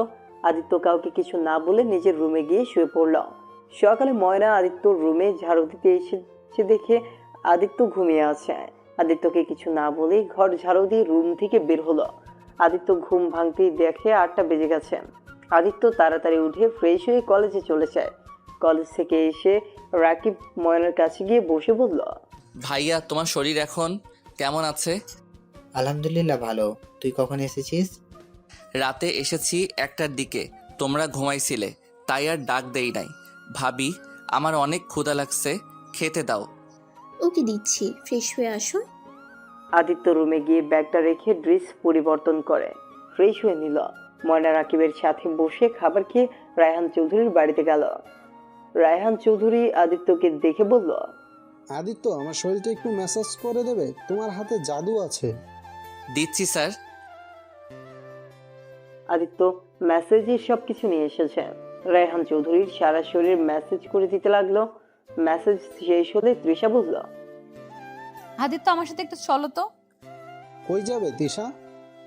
আব্বু ফ্রেন্ডদের বাসায় যাব। আদিত্য তো ড্রাইভিং অনেক ভালো পারে, তাই ওকে নিয়ে যেতে চাচ্ছি। ওকে নিয়ে যাও। আদিত্য, যাও ওকে নিয়ে। আদিত্য হাত ধুয়ে তৃষার গাড়ির চাবি নিয়ে গেল। তৃষা পেছনে বসলো। বেশ কিছু দূর যেতেই তৃষা বলল, আদিত্য, গাড়িটা থামাও। আদিত্য গাড়ি থামাতেই তৃষা নেমে আদিত্যের পাশে বসলো। ম্যাম, কি করছেন? আমার পাশে কেন বসেছেন? চুপচাপ গাড়ি চালাও, বেশি কথা বলো না। প্লিজ ম্যাম, পিছনে বসেন। এভাবে কেউ দেখলে আপনাদের মান সম্মান যাবে। উফ, চুপ করবে তুমি? যা বলছি তাই করো। আদিত্য আর কিছু বলল না। আদিত্য গাড়ি চালাতে লাগলো। তৃষা আদিত্যকে একটা নদীর পাড়ের দিকে নিয়ে যেতে বলল। আদিত্য কিছু বলার সাহস পাইল না। তৃষার রাগী লুক নিয়ে তাকিয়ে আছে। আদিত্য তৃষার কথা মতো নদীর পাড়ে গাড়ি থামালো। আদিত্যের হাত ধরে টেনে গাড়ি থেকে নেমে আদিত্যকে দাঁড় করিয়ে দিয়ে তৃষা বলল, আদিত্য, চোখ বন্ধ করে এখানে দাঁড়াও, আমি এক্ষুনি আসছি। চোখ আগে যেন খুলো না, আমি বলা না পর্যন্ত। ম্যাম, কি করবেন? যা বলছি ওটাই করো। আদিত্য উপায় না পেয়ে চোখ বন্ধ করে দাঁড়িয়ে থাকলো। তৃষা গাড়ির দিক থেকে একটা ফুলের তোড়া নিয়ে এসে আদিত্যের সামনে হাঁটু গেড়ে বসে বলল, চোখটা খোলো। আদিত্য চোখ খুলতে তৃষা বলল, আদিত্য, তোমাকে আমি আমার জীবন সঙ্গী হিসেবে চাই। তুমি কি আমার সারা জীবনের পথ চলার সঙ্গী হবে? আমার ভবিষ্যতের বাচ্চার বাবা হবে কি? Aditya, I really really love you. I love you Aditya, I really love you. এইসবের মানে কি? আপনি আমার ম্যাম আর আমি আপনার বাড়ির চাকর। আপনার সাথে আমার এইসব যায় না। কেন যায় না? তুমিও মানুষ, আমিও মানুষ। আর আদিত্য, আমি তোমাকে ভালোবাসি। প্লিজ আমার ভালোবাসা গ্রহণ করো। আদিত্য, আমি তোমাকে ছাড়া বাঁচবো না আদিত্য। কি যাতা আবল তাবল বকছেন? আপনি আমার মালকিন, আপনার সাথে আমার এইসব যায় না। আদিত্য, এক কথা বারবার বলবে না। আমি তোমাকে ভালোবাসি আর তুমিও তো আমাকে ভালোবাসো, তাই না? আদিত্য, তুমি যে আমাকে ভালোবাসো আমি কিন্তু জানি। দেখো, আমার ভালোবাসা গ্রহণ করে নাও। আমি আপনাকে ভালোবাসি না, এটা সম্পূর্ণ মিথ্যা কথা। কোথায় আপনি আর কোথায় আমি? আপনার সাথে এইসব আমি কল্পনাও করি না। আপনি আমার মালকিন আর আমি আপনার চাকর। Just shut up. কিসের চাকর? হ্যাঁ, দেখো, আমি তোমাকে ভালোবাসি, এটাই শেষ কথা। আমি তোমাকে ছাড়া সত্যিই বাঁচবো না। আমি তোমাকে না পেলে এক্ষুনি এই নদীতে ঝাঁপ দিয়ে আত্মহত্যা করব। প্লিজ ম্যাম, এমন কিছুই করবেন না। ম্যাম, আপনি আমাকে কি দেখে ভালোবাসেন বলেন তো? দেখেন ম্যাম, এইটা আপনার ভালো লাগে বা আবেগ, সো এটা নিয়ে বাড়াবাড়ি করবেন না। Just shut up. আমি যেটা বলি সেটাই শোনো। তুমি কি চাও আমি এক্ষুনি আত্মহত্যা করি? দেখো, আমি তোমার সাথে মজা করছি না। তুমি যদি আমাকে এখন গ্রহণ না করো তাহলে আমি এক্ষুনি এই নদীতে ঝাঁপ দিব। আর তুমি এতদিনে বুঝে গেছো আমি যেটা বলি সেটাই করি। দেখেন, এইটা পাগলামি ছাড়া কিছুই না। আপনি বোঝার চেষ্টা করেন। দেখেন, আপনি যদি আমার সাথে রিলেশনে আছেন, আপনার ফ্যামিলির মান সম্মান কোথায় গিয়ে দাঁড়াবে বুঝতে পারছেন? আর আপনার আব্বু কোনো দিন আমাদের সম্পর্ক মেনে নিবে না। তার মানে তুমি আমাকে ভালোবাসো, তাই না? তা না হলে মেনে নেওয়ার প্রশ্ন আসতো না। না, বাসি না। আপনাকে আমি জাস্ট বুঝলাম। ও, বুঝছি। আমাকে কি করতে হবে? তুমি চাও না যে আমি বেঁচে থাকি। শোনো, তোমাকে আমি না পেলে আমার বেঁচে থেকে কোনো অধিকার নেই। তৃষা কথাটা বলে দৌড়ে নদীর দিকে যেতে লাগলো। আদিত্য তৃষার পেছন পেছন দৌড়ে যেতে লাগলো। তৃষা যেই ঝাঁপ দিতে যাবে, সাথে সাথে আদিত্য হাত ধরে টেনে বুকের সাথে শক্ত করে জড়িয়ে ধরে বলল, এই পাগলি, কোথায় যাচ্ছ? আমাকে একা রেখে চলে গেলে আমার কি হবে? আমি কাকে নিয়ে বেঁচে থাকবো? এই পাগলি, তুমি কি বোঝো না আমি তোমাকে কতটা ভালোবাসি? তুমি ছাড়ো আমাকে, আমি বাঁচতে চাই না। আমি মরলে তো সবার ভালো। থাপ্পড় মারবো একটা। আরে পাগলি, আমার কথাটা শোনো। আমি কিছু শুনতে চাই না। I really love you. Trisha কথাটা বলে কান্না করতে লাগলো। আদিত্য তৃষার মাথায় হাত বুলিয়ে দিতে দিতে বলল, আই লাভ ইউ টু। এখন কান্না বন্ধ করো। সত্যি ভালোবাসো তো? হ্যাঁ, ভালোবাসি তোমাকে। কখনো বলার সাহস পাই নাই, বাট তুমি যে আমাকে ভালোবাসো এইটা আমি বিশ্বাস করতে পারছি না। কিন্তু তিশা, আমাদের এই ভালোবাসাটা কখনো এক হবার নয়। আমাদের ভালোবাসাটা দূর থেকে সুন্দর থাকবে। মানে কি বলছো? ওই পাশে বসি, তারপর বলি। না, এখানে বলো। দেখো তিশা, এটা সত্যি, আমি তোমাকে ভালোবাসি। কিন্তু তিশা, আমি একটা ড্রাইভারের ভাই আর তোমার বাড়িতেও কাজ করে খাই। সেখানে তোমার সাথে আমার যায় না। তোমার আব্বু যদি এটা জানতে পারে তাহলে অনেক কষ্ট পাবে। উনি আমাকে অনেক ভালোবাসা দিয়েছে, আমি ওনার ভালোবাসার সাথে বেইমানি করতে পারবো না। আমার ভালোবাসার চেয়ে কি তোমার কাছে আব্বুর ভালোবাসা বেশি দামি নাকি? হ্যাঁ, অবশ্যই। উনি যদি আমাকে তোমাদের বাসায় চাকরি না দিত তাহলে আজ আমি তোমাকে পেতাম না আর তোমাকে ভালোবাসতাম না। আর তোমার সাথে যদি রিলেশনে যাই, তোমার আব্বু নিশ্চয়ই ভাইয়াকে চাকরি থেকে বের করে দিবে। আর আমার জন্য ভাইয়ার ক্ষতি হোক এইটা আমি কোনো দিন মেনে নিতে পারবো না। আমার জীবন চলে গেলেও আমি আমার ভাইয়া ভাবির মনে কষ্ট দিতে পারবো না। আদিত্য, তুমি খালি নিজের স্বার্থটাই দেখলে। আদিত্য, আমি তোমাকে ভালোবাসি, বিশ্বাস করো। আমি তোমাকে ছাড়া বাঁচবো না। আমার মন প্রাণ সব দিয়ে আমি তোমাকে ভালোবাসি। প্রতিটা রাত আমি তোমার কথা ভেবে ঘুমোতে পারি না। পড়ার ফাঁকে ফাঁকে তোমাকে দেখতে আমার ভীষণ ভালো লাগে। তোমাকে না দেখতে পেয়ে যেন দম বন্ধ হয়ে আসে। প্লিজ আদিত্য, আমাকে ফিরিয়ে দিও না। তিশা, এখন তোমার আবেগ কাজ করছে। শুনো, একটা কথা বলি, এই দুনিয়াটা স্বার্থপর দুনিয়া। এখানে কেউ কারোর জন্য মরতে পারে না। তুমি বলছো তুমি আমাকে ছাড়া বাঁচবে না, তা কি করবে? আমাকে না পেলে আত্মহত্যা করবে নাকি? করলে লাভ কি হবে? তিশা, তোমাকে ছাড়া আমি ভালোই থাকবো। কারো জন্য কারো জীবন থেমে থাকে না। তুমি বিয়েটা করে ফেলো, দেখো স্বামী সন্তান পেয়ে আমাকে ভুলে যাবে, তখন নিজের সংসার নিয়ে ব্যস্ত হয়ে যাবে। এখন তোমার আবেগ কাজ করছে, বুঝছো? যাই হোক, এসব কথা এখানে থামিয়ে দেওয়া ভালো। তোমার কি মনে হয় আমি তোমাকে ভালোবাসি না? আমি আবেগের বশে আমি এসব করছি? আমি কখন বললাম তুমি আমাকে ভালোবাসো না? আদিত্য, তুমি যখন জানো তারপর কেন আমার সাথে এমন করছো? আদিত্য, আমি তোমাকে স্বামী হিসাবে পেতে চাই, আর কাউকে আমি চাই না। বাজে কথা বলো না। আর 5 দিন পর তোমার বিয়ে হবে, আর এখন এইসব নিয়ে না ভেবে তোমার বিয়ের কথা ভাবো। আমি বিয়ে করব না। আমি আজই আব্বুকে বলে দিব আমি তোমাকে ভালোবাসি। যদি না মেনে নেয় তাহলে আমি আত্মহত্যা করব। তুমি যদি আমাকে ভালোবাসো তাহলে তুমি এমন কিছুই করবে না। দেখো, তোমার আব্বু তোমাকে কোনো খারাপ ছেলের হাতে তুলে দিবে না নিশ্চয়ই। তোমাকে ভালো ছেলে দেখে বিয়ে দিচ্ছে। আমার মতো গরিব ছেলের সাথে কখনো কোনো বাবা বিয়ে দিবে না। আমি এত কিছু জানি না। আমার তোমাকে লাগবে মানে তোমাকে চাই আমি। তৃষা কথাগুলো বলে আদিত্যকে জড়িয়ে ধরে কান্না করতে লাগলো। আদিত্য কি বলবে বুঝতে পারছে না। আদিত্য যে তৃষাকে ভালোবাসে, আবার মাঝখানে তৃষার ফ্যামিলির ভালোবাসা। তৃষার ভালোবাসা গ্রহণ করলে ওর ফ্যামিলির সাথে বেইমানি করা হবে, আর ওর ফ্যামিলির ভালোবাসা দেখতে গেলে আদিত্যকে তার নিজের ভালো থাকার কারণটা হারিয়ে ফেলবে। আদিত্য বুঝতে পারছে না কি করবে। আদিত্য 2 চোখ বেয়ে পানি পড়তে লাগলো। আদিত্য ভাবতে লাগলো, ছোট থেকে কারো ভালোবাসা তো পাই নাই, আজ এত ভালোবাসা পাইলাম। আর সেখানে নিজের ভালোবাসার মানুষের হাত ছেড়ে দিতে হবে। কখনোই তো আমি তিশাকে ভালোবাসতে চাই নাই। এই আল্লাহ, আমি কেন ওকে ভালোবেসে ফেললাম? আজ নিজের ফ্যামিলি থাকলে আমি আজ ওকে এভাবে ফিরিয়ে দিতাম না। তিশা, তুমি আমাকে ক্ষমা করে দাও। আমি তোমাকে নিজের করতে চাইলেও পারছি না। আদিত্য তৃষাকে ধাক্কা দিয়ে সরিয়ে দিয়ে বলল, হা হা হা, ম্যাম, আপনার সাথে কেমন নাটক করলাম? ধুর ম্যাম, আপনাকে ভালোবাসবো আমি? আপনি ভাবলেন কিভাবে? আপনার মতো অহংকারী মেয়েকে নাকি আমি বাসবো ভালো? হা হা হা, মজা পেলাম। যেই মেয়ে গরিবকে মানুষ মনে করেন না, আর সেই মানুষকে নাকি আমি ভালোবাসবো? শুনেন, আপনার প্রতি আমার ভালোবাসা আছে না, আপনার প্রতি আমার ঘৃণাটাই আছে। আপনাকে আমি ভালোবাসি না, ওকে? আদিত্যের কথা শুনে তৃষা নিজের চোখের পানি ধরে রাখতে পারল না। তৃষা মাথা নিচু করে ফেলল। তৃষা কান্নামাখা কণ্ঠে বলল, আদিত্য, আমি আগে অহংকারী ছিলাম মানছি। আদিত্য, আমি তো এখন ভালো হয়ে গেছি, তাই না? আদিত্য, বিশ্বাস করো, তোমাকে ভালোবাসার পর থেকে আমি অনেকটা চেঞ্জ হয়ে গেছি। ম্যাম, নাটক বন্ধ করেন। আপনার মতো মেয়ে আবার নাকি ভালো হবে? শুনেন, এইসব নাটক আমার সামনে করবেন না। আপনাকে আমি ঘৃণা করি, বুঝছেন?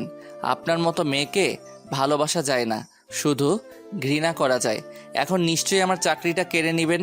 নেন গা, আপনার চাকরির দরকার নাই। আজ আমি আপনাদের চাকরি ছেড়ে দিব। আদিত্য কথাটা বলে গাড়িতে এসে বসল। তৃষা কান্না করতে করতে গাড়িতে এসে বসে। আদিত্য গাড়িটা ছেড়ে দেয়। আদিত্য অনেক কষ্ট হচ্ছে, কিন্তু আদিত্য তৃষাকে বুঝতে দিল না। তৃষা বাসার সামনে যেতেই চোখের পানি মুছে ফেলল। তৃষা আদিত্যকে বলল, চাকরি ছেড়ে দিতে হবে না, আমি তোমাকে জ্বালাবো না। আমার ভুল হয়েছে। আসলে আমাকে ভালোবাসা যায় না, আমাকে শুধু ঘৃণা করা যায়। আমি কারোর ভালোবাসা পাওয়ার যোগ্য না। তুমি প্লিজ আমার জন্য চাকরি ছেড়ে দিও না। তৃষা কথাগুলো বলে হাঁটা শুরু করলো। আদিত্য গাড়ির চাবি নিয়ে তৃষার সাথে হেঁটে যেতে লাগলো। আদিত্য আর তৃষা বাসার ভেতরে প্রবেশ করলো। রাকিব বলল, আদিত্য, কই গেছিলি? বাসায় চল। আর তোর ফোন বন্ধ কেন? ফোন বন্ধ? ও ভাইয়া, মনে হয় ফোনে চার্জ নাই। তিশা মামনি, কিছু হয়েছে তোমার? কই না তো আব্বু। আচ্ছা তোমরা থাকো, আমি রুমে যাচ্ছি। তৃষা দৌড়ে চলে গেল। আদিত্য গাড়ির চাবিটা রেখে রাকিবের সাথে বাসায় চলে আসে। আদিত্য বাসায় এসে গোসল করে নিজের রুমে শুয়ে থেকে অনেকক্ষণ কান্না করতে লাগলো। ময়না আদিত্যের রুম থেকে কান্নার শব্দ পেয়ে রুমে প্রবেশ করতেই দেখে আদিত্য কান্না করছে। আদিত্য ময়নাকে দেখে তাড়াতাড়ি চোখ মুছে ফেলল। আদিত্য, কি হয়েছে? কান্না করছো কেন? কই ভাবি, কিছু হয় নাই তো। তোমার চোখ তাহলে লাল কেন? আর বললেন না, চোখে কিছু একটা পড়ছে যার কারণে আর কি। ও আচ্ছা। ময়না আদিত্যের কথায় সন্দেহ হলো, কিন্তু বুঝতে দিল না। আদিত্য রুম থেকে বের হয়ে ময়না রাকিবের সাথে বিষয়টা নিয়ে কথা বলল। রাকিব আদিত্যের কাছে আসলে আদিত্য সেই কথা বলে কথা এড়িয়ে যায়। আদিত্য বলে, ভাইয়া, আমার এক ফ্রেন্ডের বাসায় যেতে হবে, কিছু নোট নিয়ে আসতে হবে, আমি যাচ্ছি, ওকে? আদিত্যর কথাটা বলি বের হয়ে গেল। আদিত্য ওর ফ্রেন্ডদের বাসায় গিয়ে নোট নিয়ে নিল। কিছুক্ষণ কথা বলে বের হতে রায়হান চৌধুরীর কল আসলো। আসসালামু আলাইকুম স্যার। ওয়ালাইকুম সালাম। আদিত্য এখন বাসায় আসতে পারবে? জি স্যার, আসছি। আদিত্য একটা অটো ভ্যানে করে রায়হান চৌধুরীর বাসায় চলে গেল। ড্রয়িং রুমে গিয়ে নোটগুলো ভাঁজ করতে করতে বলে, জি স্যার, বলেন কি জন্য ডাকছিলেন? আদিত্য সামনে তাকাতেই আদিত্য চমকে গেল। সামনে আদিত্যের আব্বু সাইফুল চৌধুরী, আদিত্যের বড় ভাই বসে আছে। আদিত্যকে কিছু বলতে যাবে তার আগেই আদিত্য বলল, স্যার, আমাকে কি কাজ করতে হবে বলেন? তোমার হাতে ওইটা কিসের কাগজ? এইগুলো নোট ফ্রেন্ড থেকে নিয়ে আসলাম। আপনি বলেন কি কাজ করতে হবে, আমি করে দিচ্ছি। ও আচ্ছা, শোনো, রাইসা ওর নানু বাড়ি থেকে আসবে, তাই তুমি ওকে নিয়ে আসো, গাড়ি নিয়ে যাও। আর তোমার ভাইয়াকে অন্য কাজে পাঠিয়ে দিয়েছি। তোমার তিশা ম্যামের তো আর 5 দিন পর বিয়ে, তাই সব কিছু তো সাজাতে হবে, তাই না? জি স্যার, আমি এখনই যাচ্ছি। ও আচ্ছা, ভাবি ফোন দিয়েছে, আমি একটু ফোনটা ধরি। আসসালামু আলাইকুম ভাবি। ওয়ালাইকুম সালাম। কই তুমি? এখনো বাসায় আসছো না কেন? ভাবি, আমি তো স্যার বাসায়। ভাবি, আমাকে রাইমা ম্যামকে নিয়ে আসতে হবে, আপনি খেয়ে নিয়েন। ভাইয়া কাজে গেছে, বাসায় যেতে পারবে না মনে হয়। সারাদিন না খেয়ে এই কি কাজ যে করো না। ভাবি, রেগে যাচ্ছেন কেন? আচ্ছা ভাবি, আমি ফোনটা রাখছি, রাইমা ম্যামকে আনতে যাই। আদিত্য কথা বলা শেষ করতে আদিত্যের আব্বু বলল, আদিত্য, সাইফুল, তুই ওকে চিনোস? আসসালামু আলাইকুম স্যার, কেমন আছেন আপনারা? আপনাদের খেয়াল করি নাই। আদিত্যের আব্বু আর ওর ভাই আর কিছু বলতে যাবে, তখন আদিত্য বলল, স্যার, আমি তাহলে আসছি। আদিত্য চলে গেল। আদিত্যের আব্বু রায়হান চৌধুরীর দিকে তাকিয়ে বলল, ওই ছেলেটাকে? ওর নাম আদিত্য, আমার ড্রাইভারের ছোট ভাই। অনেক মেধাবী একটা ছেলে, অনেক ট্যালেন্টেড একটা ছেলে। যত সুন্দর ব্যবহার তত সুন্দর কাজ কাম করে। ওই তো আমার। বলতে যাবে তখন রাকিব এসে বলল, আদিত্য, কোথাও যাচ্ছিস? ভাইয়া, রাইমা ম্যামকে নিয়ে আসতে যাব। ও স্যার, আমার তো সব কাজ করা শেষ, আমি ম্যামকে নিয়ে আসতে যাচ্ছি। আদিত্যকে একটু ছুটি দেন। আরে কেন ভাইয়া, কি বলো? তুমি বাসায় যাও। চুপ, সারাদিন না খেয়ে আসছি, বাসায় গিয়া খাবার খেয়ে আয়। বলো কি? আদিত্য না খেয়ে আসো কেন? ও ভাইয়া, বেশি কথা বলো না, তুমি বাসায় যাও। তোমার ডিউটি শেষ, আমারটা শুরু। তুমি যাও, ভাবি তোমার জন্য অপেক্ষা করছে। আর আমি রাস্তায় কিছু খেয়ে নিব, যাও। আর ভাইয়া, কিছু টাকা দাও। রাকিব পকেট থেকে 200 টাকা বের করে দিল। আদিত্য চলে গেল। রাকিব আর আদিত্যর কাণ্ড দেখে আদিত্যের আব্বু আর ওর ভাই অবাক হয়ে দেখছিল। রায়হান চৌধুরী এসে বলল, তাহলে আর কি, তুমি বাসায় যাও। তোমাদের দুই ভাইয়ের ব্যবহার দেখলে আমার আর সাইফুলের কথা মনে পড়ে যায়। আমরা ও ছোটবেলায় এমন ছিলাম। আসলে কি বলবো স্যার, ভাইটা অনেক ফাজিল হয়ে যাচ্ছে দিন দিন। আচ্ছা স্যার, আমি তাহলে বাসায় যাচ্ছি। রাকিব ওইখান থেকে বিদায় নিয়ে চলে যায়। আদিত্য রাইমাকে নিয়ে চলে আসে। এসে দেখে তুলি তৃষা বসে আছে। তুলি আদিত্যকে দেখে চমকে গেল। আদিত্য, তুমি এখানে? ভাবি, আদিত্যকে চেনেন আপনি? আসসালামু আলাইকুম ম্যাম, ভালো আছেন? ওয়ালাইকুম সালাম। হ্যাঁ, ভালো আছি। আদিত্য, তুমি? ম্যাম, আপনাকে অনেক দিন পর দেখলাম, ভালো লাগলো আপনার সাথে দেখা হয়ে। আদিত্য শোনো, আম্মু তোমাকে ডাকছে। আদিত্য রান্নাঘরে গেলে আদিত্যকে 2 কাপ চা দিল। আদিত্যকে ওর আব্বু আর ভাইকে চা দিয়ে আসতে বলল। উপায়ও নাই যে না করে দিবে। আদিত্য না চাইতেই নিয়ে যেতে হলো। আদিত্যের পেছন পেছন তুলি যেতে লাগলো। আদিত্য রুমের সামনে গিয়ে বলল, স্যার, আসবো? তুলি আদিত্যের হাত ধরে রুমের ভেতরে টেনে নিয়ে গিয়ে দরজা লাগিয়ে দিল। আদিত্য বলল, ম্যাম কি করছেন? আমাকে ছাড়েন। স্যার, এই নিন আপনাদের চা। আদিত্য টেবিলের উপরে ট্রেটা রাখতেই আদিত্যের আব্বু আদিত্যকে জড়িয়ে ধরে কান্না করতে লাগলো।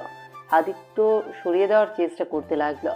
আদিত্যের আব্বু বলতে লাগলো, আদিত্য, আমাদের ক্ষমা করে দে বাপ। আমরা তোর সাথে অনেক অন্যায় করেছি। ভাব, তুই বেঁচে আছিস, এটাতে হাজার হাজার শুক্রিয়া। জানি আমি ভেবেছি তুই আর এই দুনিয়াতে বেঁচে নেই। যেদিন হসপিটালে তোকে প্রথম অনুভব করেছিলাম, সেদিন বুঝেছিলাম তুই মারা যাস নাই।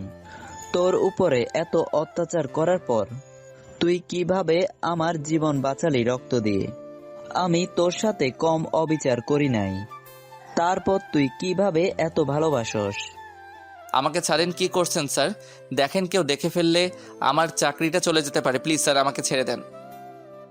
আদিত্য ওর আব্বুকে সরিয়ে দিয়ে চা দিতে যাবে, তখন ওর ভাই ওর গালে থাপ্পড় দিয়ে জড়িয়ে ধরে কান্না করতে লাগলো। আদিত্য চোখের পানি ধরে রাখতে পারলো না। আদিত্যের ভাইয়াকে অনেক ভালোবাসে। আদিত্য নিজের চোখ মুছে ওদের সরিয়ে দিয়ে বলল, দেখেন, আপনাদের আমি চিনি না, আমাকে প্লিজ যেতে দেন। আদিত্য প্লিজ আমাকে ক্ষমা করে দে। আমি সেদিনের রাগের বশে কি না কি করে ফেলেছি আমি নিজেও জানি না রে। আদিত্য, আমার ভুলের শাস্তি আমি পেয়ে গেছি। আদিত্য বিশ্বাস কর, তুই বাড়ি থেকে চলে আসার পর কেউ শান্তিতে ঘুমাতে পারে নাই। আদিত্য প্লিজ আমাদের ক্ষমা করে দে, আমরা আমাদের ভুল বুঝতে পারছি। প্লিজ দেখ, আব্বুর অবস্থা তোকে হারানোর কষ্টে প্রতিনিয়ত নিজের ক্ষতি করার চেষ্টা করতো। আমরা জানি তুই মারা গেছস। তোর হাতের ব্রেসলেটটা ব্রিজের উপরে পেয়েছিলাম। আদিত্য প্লিজ আমাকে ক্ষমা করে দে। আদিত্যের আব্বু আদিত্যের পায়ে ধরতে গেলে আদিত্য থামিয়ে দিয়ে বলল, আব্বু, তুমি এই ভালোবাসাটা ভুল সময় করে ফেলছো।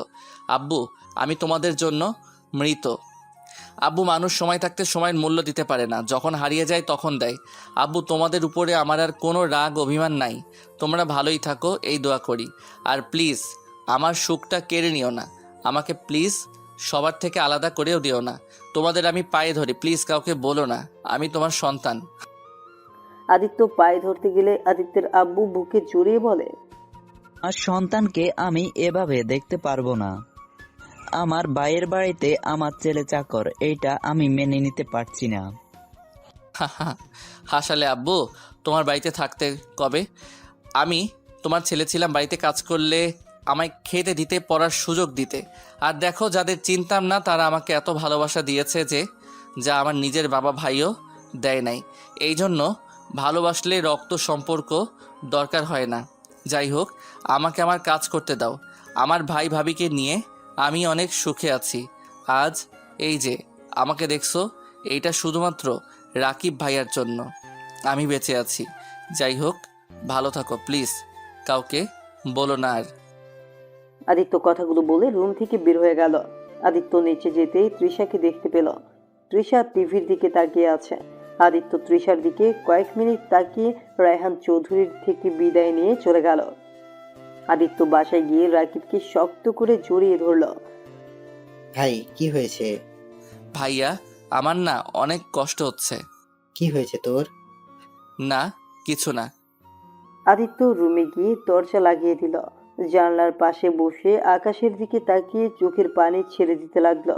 আদিত্যের বুকটা ফেটে যাচ্ছে। তৃষার বিয়ের আর 5 দিন বাকি। আদিত্য বুঝতে পারছে না কি করবে।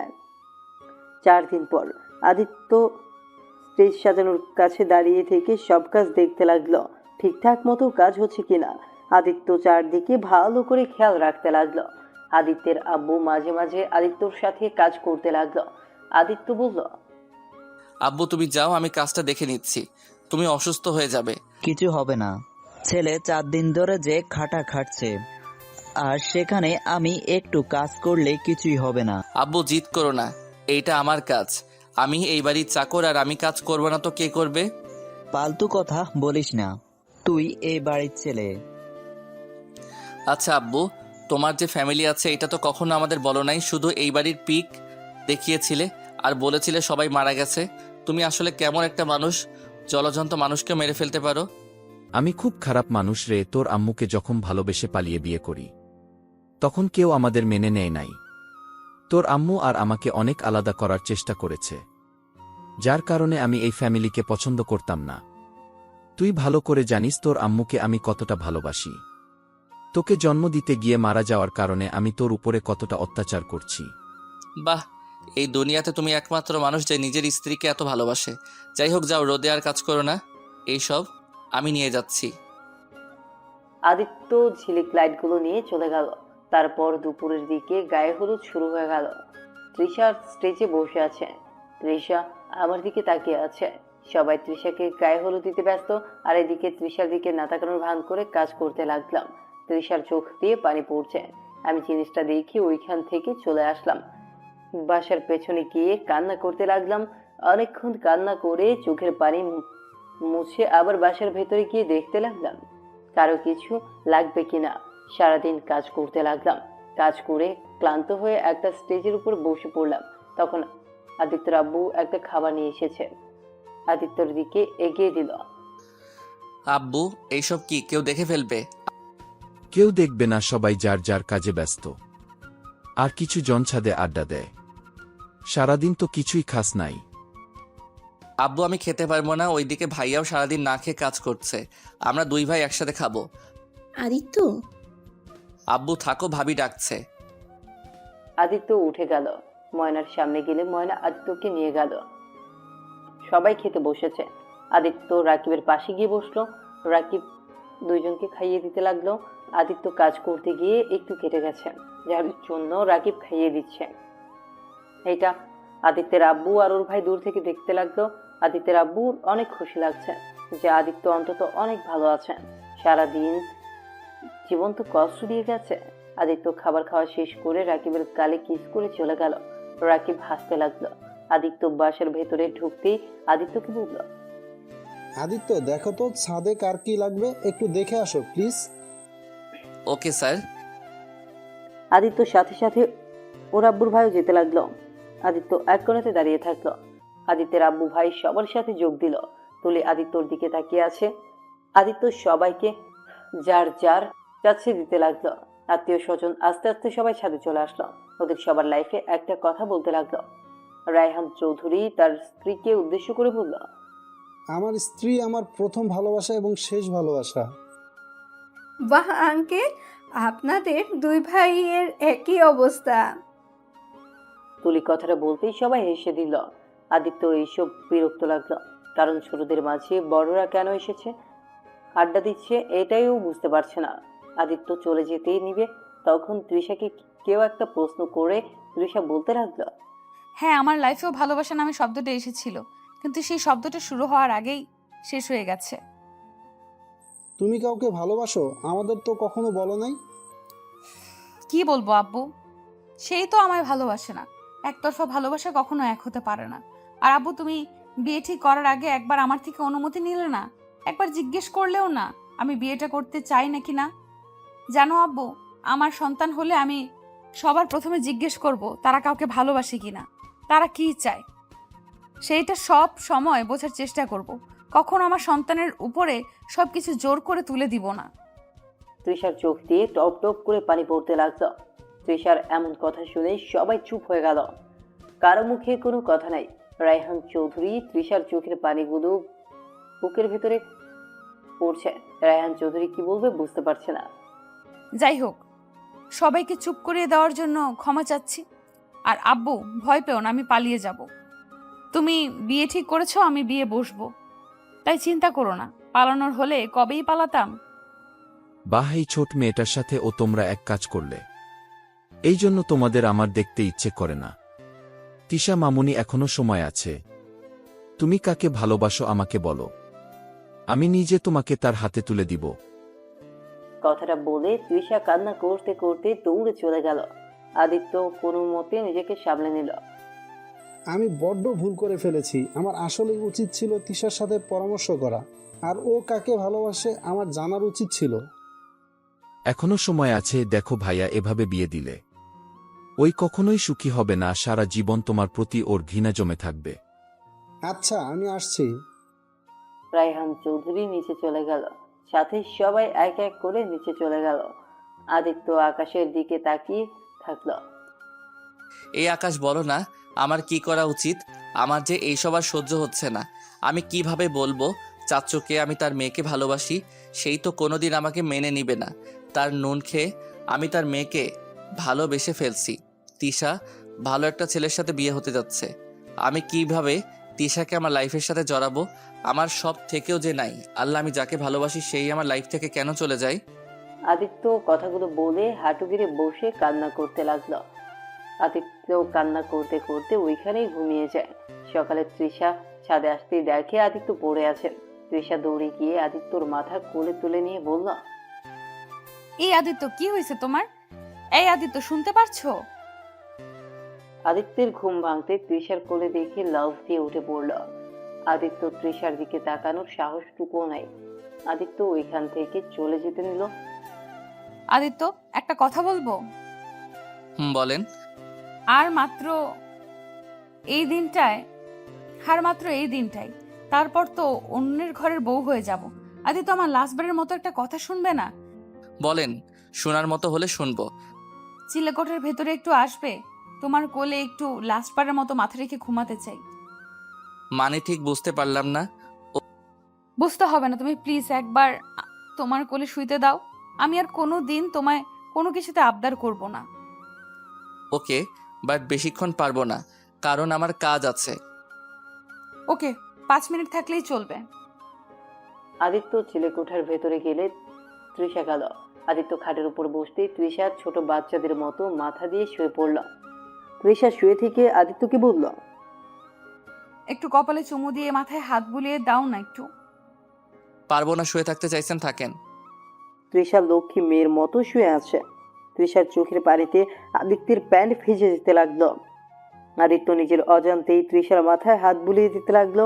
আদিত্য চোখে এক ফোঁটা পানি পড়তে যাবে, সাথে সাথে তৃষা হাত ধরে বলল, আমি তো চলেই যাচ্ছি তোমাকে ছেড়ে। তুমি তো খুশি, তাই না? এই চোখের পানিটা কখনো পড়তে দিও না। এই চোখের পানিটা পড়লে আমার অনেক কষ্ট হয়। আচ্ছা, চলে যাও, 5 মিনিট হয়ে গেছে। আদিত্য চলে যেতে নিলে তৃষা পেছন থেকে জড়িয়ে ধরে কান্না করতে লাগলো। আদিত্য চোখ বন্ধ করে ফেলল।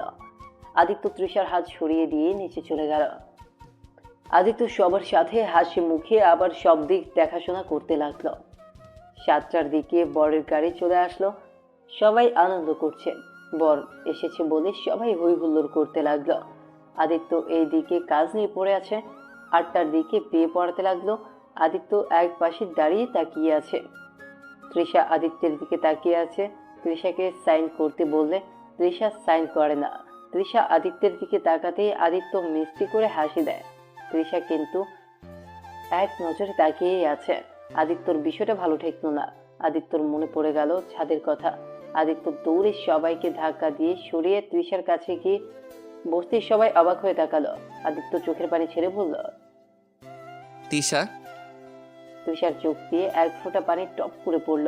তৃষা বলল, ভালো থেকো আদিত্য, তোমাকে তো পেলাম না, তাই এই দুনিয়াতে বেঁচে থাকারও কোনো অধিকার আমার নেই। না না তিশা, এমনভাবে বলো না। তোমার কিছু হবে না, আমি তোমার কিছু হতে দিব না। তৃষা আদিত্যের বুকে ঢলে পড়ল। তৃষার মুখ দিয়ে ফেনা বের হতে লাগলো। পুরো বাড়ি হইচই শুরু হয়ে গেল। আমি তৃষাকে কোলে তুলে বললাম, তিশা, তোমার কিছু হবে না। তিশা ভাইয়া, প্লিজ গাড়ি বের করো। ভাইয়া, ওর কিছু হলে আমি বাঁচবো না ভাইয়া। আমি এখনই বের করছি। রাকিব দৌড়ে গাড়িতে উঠল। আদিত্য তৃষাকে কোলে শুইয়ে দিল। তাড়াতাড়ি করে হসপিটালে নিয়ে গেল। তৃষাকে নিয়ে সোজা ডাক্তারের কেবিনে চলে গেল। আদিত্য রাকিবকে জড়িয়ে ধরে কান্না করতে লাগলো। তৃষার আব্বু আম্মু, আদিত্য ভাই ভাবি ময়না চলে এসেছেন। আদিত্যের আব্বু ওর কাঁধে হাত রাখতে আদিত্য ওর আব্বুকে জড়িয়ে ধরে বলল, আব্বু, আমার সাথে কেন এমন হয়? আব্বু, আমি যাকে ভালোবাসি সেই জিনিসটা কেন আমার থেকে দূরে চলে যায়? কখনো মায়ের ভালোবাসা পাই নাই। মায়ের ভালোবাসা, বাবার ভালোবাসা কি সেইটাও জানি না। আর যখনই একজনের ভালোবাসা পেলাম তখন তাকে দূরে সরিয়ে দিলাম। আব্বু, আমার খুব কষ্ট হচ্ছে আব্বু। আব্বু, আমি আর নিতে পারছি না আব্বু। আব্বু, আমি তিশাকে ছাড়া বাঁচবো না আব্বু। আদিত্য কান্নায় ভেঙে পড়ল। আদিত্যর কান্না দেখে ওইখানকার সবাই কান্না করতে লাগলো। আদিত্যের আব্বু বলল, তুই শান্ত হো, তিশা কিছু হবে না। আর তুই তিশাকে ভালোবাসো। আমাকে কেন আগে বলস নাই? বলে তো আজ এমন হতো না। কি বলতাম আব্বু? যার নুন খেয়েছি তার সাথে বেইমানি করতাম কিভাবে? আমি সত্যি বুঝতে পারি নাই তিশা আমাকে সত্যি এতটা ভালোবাসে। আদিত্যকে ধরে ঠাস ঠাস করে থাপ্পড় মেরে দিল রায়হান চৌধুরী আর কলার ধরে বলল, তুমি তিশাকে ভালোবাসো, আমাকে কি একবার বলতে পারতে না? আমি তোমাকে বিশ্বাস এবং ভালোবাসি, আর তুমি আমার বিশ্বাস ভালোবাসার এই মূল্য দিলে? ছোট লোকের বাচ্চা হয়ে আমার মেয়ের দিকে হাত বাড়াস, তোকে আমি মেরে ফেলবো। আদিত্যকে রায়হান চৌধুরী মারতে লাগলো। তখনই রাকিব দৌড়ে এসে রায়হান চৌধুরীর পায়ে ধরে বলল, স্যার, আমার ভাইকে ক্ষমা করে দেন, আমার ভাই ভুল করে ফেলেছে। রায়হান চৌধুরী রাকিবকে লাথি দিয়ে ফেলে দিলে আদিত্যর রাগ উঠে যায়। আদিত্যর চোখ দুটো লাল বর্ণ ধারণ করল। রায়হান চৌধুরী আদিত্যকে বলল, তুই সব নষ্টের মূল, তোর ভাইকে এসব তুই শিখাইছস, তাই না? আমার মেয়ের সাথে প্রেম করলে আমার সব সম্পদ তোরা দুই ভাই মিলে আরামায়েশে কাটিয়ে দিতে পারোস, তাই না? কথাটা বলে রাকিবের কলার ধরে যে মারতে যাবে, সাথে সাথে আদিত্য রায়হান চৌধুরীর হাত ধরে ফেলে। খবরদার, আমার ভাইয়ের গায়ে একটা ফুলের টোকা দিলে খুব খারাপ হয়ে যাবে। আমার ভাই এসব জানতো না, আর আমার ভাই একজন সৎ এবং ভালো মানুষ। আমার ভাইকে নিয়ে কথা বলার আগে আপনার দুইবার ভেবে কথা বলা উচিত ছিল। আদিত্য বেয়াদবি হয়ে যাচ্ছে, কিন্তু উনি তোমার চাচ্চু, ভুলে যাও না। আরে থামো তো চাচ্চু, তোমাকে আমি নিজের বাবা হিসেবে ঘৃণা করি, আর যেখানে তোমার ভাইকে আমার সম্মান করতে হবে নাকি? তোমার ভাইকে বলে দাও আমার ভাইকে নিয়ে উল্টাপাল্টা কথা না বলতে। এইসব কি আদিত্য? ভাইয়া কিছু না, ভাইয়া আর ভাবি আপনারা বাসায় যান, আমি আমার বউকে নিয়ে আসছি, ওই তো ডাক্তার। আদিত্য ডাক্তারের কাছে যেতেই শুনতে পেল তৃষা এখন একদম ঠিক আছে। আদিত্য দৌড়ে কেবিনের ভেতরে চলে গেল।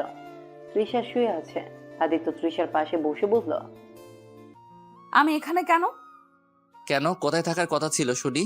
তোমাকে না থাপ্পড় মেরে একদম গালটা লাল করে দিতে ইচ্ছে করছে। তুমি আমাকে মারবে, তার থেকে মরে যাচ্ছিলাম, সেটাই তো ভালো ছিল। চুপ, আর একটু হলে কি হয়ে যাইতো? ওই তোমার মাথায় কি সমস্যা আছে? একটা গরিব ছেলের জন্য নিজের জীবন দিতে গেছিলে। নিজের মা বাবার ভালোবাসার কাছে কি এই ভালোবাসা বড় হলো নাকি বোকা মেয়ে? বাবা মা সন্তানের ভালো কেন বোঝে না? যদি সন্তানকে বুঝতে পারতো, তাহলে আমার মতো হাজার হাজার ছেলে মেয়ের আত্মহত্যার পথ বেছে নিতে হইতো না। হইছে, অনেক বলছেন, এখন চলেন। কোথায় যাব? কোথায় আবার? আমাদের টিনের ঘরে। থাকতে পারবেন না আমার সাথে আমাদের টিনের ঘরেতে? হ্যাঁ, থাকতে পারবো, যদি তোমার বুকে আমার জায়গা দাও। তুমি পাশে থাকলে আমি টিন কেন, ভাঙা ঘরে থাকতেও সমস্যা নেই। দরজার কাছে সবাই দাঁড়িয়ে আদিত্য আর তৃষার কথা শুনছিল। ময়না আদিত্যের কাছে এসে দাঁড়ালো। ভাবি আপনারা জান নাই? যাব, আগে আমার ছোট ভাইয়ের বউকে নিয়ে যাব। তিশা ম্যাম, আপনার আমাদের সাথে থাকতে কোনো সমস্যা হবে না তো? না ভাবি, আর আমাকে ম্যাম বলছেন কেন? আমি তো আপনার ছোট বোন হই। তাই তো, ম্যাম কেন বলি? রাকিব খুশি হয়ে রায়হান চৌধুরীর হাতে গাড়ির চাবি দিয়ে বলল, স্যার, আমাকে আপনি অনেক ভালোবাসা দিয়েছেন, আমাকে অনেক সাহায্য করেছেন। আমাকে পারলে ক্ষমা করে দিয়েন। আমাকে বেঈমান ভাবেন না। আমি আমার ছোট ভাইয়ের কাছে অসহায়।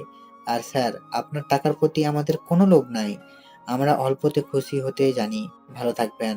আপনার বাড়ির কাজ করতে পারবো না। আদিত্য, বৌমাকে কোলে তুলে নিয়ে চল। আদিত্য তৃষাকে কোলে তুলে নিয়ে সবার সামনে দিয়ে তৃষাকে নিয়ে আসলো। ময়নার রাকিবও চলে আসলো। আদিত্য তৃষাকে ময়নার রুমে নামিয়ে দিয়ে বলল, ভাবি তিশা আপনার সাথে ঘুমাক, আমাদের তো বিয়ে হয় নাই। আচ্ছা, তুমি তিশার কাছে থাকো, আমি রান্না করি। সবাই তো খাও নাই, নিশ্চয় অনেক ক্ষুধা লাগছে। ভাবি আমি কি সাহায্য করব? জি না, আপনাকে সাহায্য করতে হবে না। আপনি আমার বোনকে সময় দেন। আর ওগো, শুনছো? তুমি একটু আসো না। রাকিবকে চোখ মারলে রাকিব চলে যায়। আদিত্য তৃষার কাছ থেকে সরে সোফায় বসে বলে। তৃষা ভ্রুকুচকে বলল, কি ব্যাপার, তুমি দূরে সরে বসলে কেন?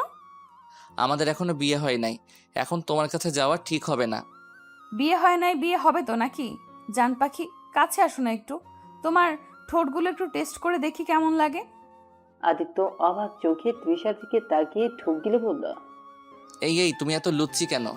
বিয়ে হলে আল্লাহ জানে কি হবে। তৃষা মিটি মিটি করে হেসে বলল, কি আর হবে, রোম্যান্স হবে, রোম্যান্স। হ্যাঁ, রোম্যান্সের ভিতরে থাকলে আমি পরীক্ষায় 000 পাবো, বুঝলে? পাবে না বুঝলে, বউয়ের ভালোবাসা দরকার তোমার। যদি না পাও তাহলে সত্যি তুমি গোল্লা পাবে। চুপ ফাজিল মেয়ে। আচ্ছা শোনো, আমি বাহিরে যাই, ভাবিকে কাজে একটু হেল্প করে আসছি। আদিত্য উঠে যেতে নিবে তখন তৃষা আদিত্যর হাত ধরে টান দিয়ে নিচের উপরে টেনে বুকের সাথে চেপে ধরে বলল, কোথাও যেতে হবে না, এখন আমার বুকের মাঝে শুয়ে থাকো আর আমার প্রাণটা ঠান্ডা করে দাও। এই ভাইয়াটাও না ভাবিকে সাহায্য করতে বাদ দিয়ে কই যে গেল। এই ছি ছি, এই লুচ্চি মেয়ে আমাকে ছাড়ো। বিয়ের আগে এসব একদম করা যাবে না। বিয়ে হোক, তারপর দেখা যাবে কতটা রোম্যান্স করতে পারো। চলো না কাজী অফিসে গিয়ে বিয়ে করে ফেলি। না না মানে আমি তোমাকে এখন বিয়ে করতে পারবো না।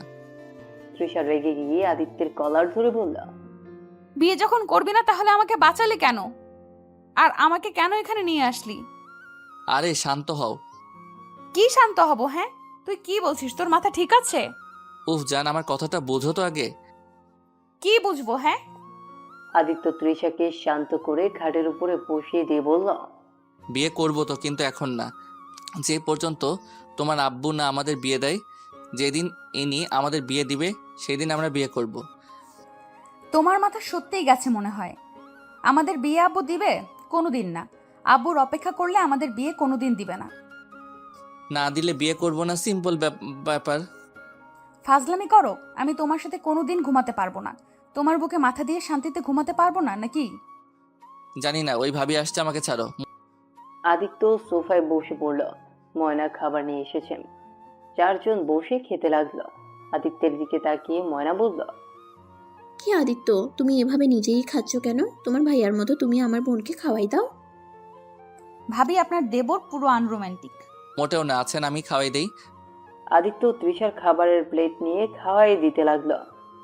চারজন খাওয়া শেষ করে আদিত্য রাকিব একসাথে ঘুমালো আর তৃষা ময়নার সাথে ঘুমিয়ে গেল। সকালে ঘুম ভাঙতে আদিত্য ফ্রেশ হয়ে নিল। দুই ভাই নামাজ পড়ে বাসায় আসলো। ময়না আর তৃষা রান্না করছিল। আদিত্য ওদের মাঝে বসে রান্নার কাজে সাহায্য করতে লাগলো। তৃষাকে তুলে দিলাম আমি আর ভাবি মিলে। রাকিব ভাইয়া বলল, ভাবি দেখেন, ভাইয়া কিন্তু বেশি বেশি করছে। আজ ভাত বন্ধ ওনার। না থাক, আমার ভাইয়াটা কষ্ট পাবে। আদিত্য আর রাকিব ঝগড়া লাগিয়ে দিল। তৃষা আর ময়না দুজন হাসতে লাগলো। এই থামো, রান্নার শেষের দিকে, তোমরা যাও ফ্রেশ হয়ে রুমে যাও। আদিত্য রাকিব কলের পাড়ে গেল। রাকিব চলে গেলে আদিত্য তৃষাকে কল চাপ দিয়ে দিল। তৃষা ফ্রেশ হয়ে আদিত্যের শরীরের টি শার্ট দিয়ে মুছতে যাবে। আদিত্য দৌড় দিল।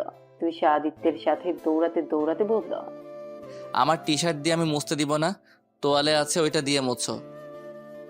না, আমি তোমার টি শার্ট দিয়ে মুছবো। এটা নিয়ে দুইজন দৌড়াদৌড়ি করতে লাগলো উঠানের ভেতরে।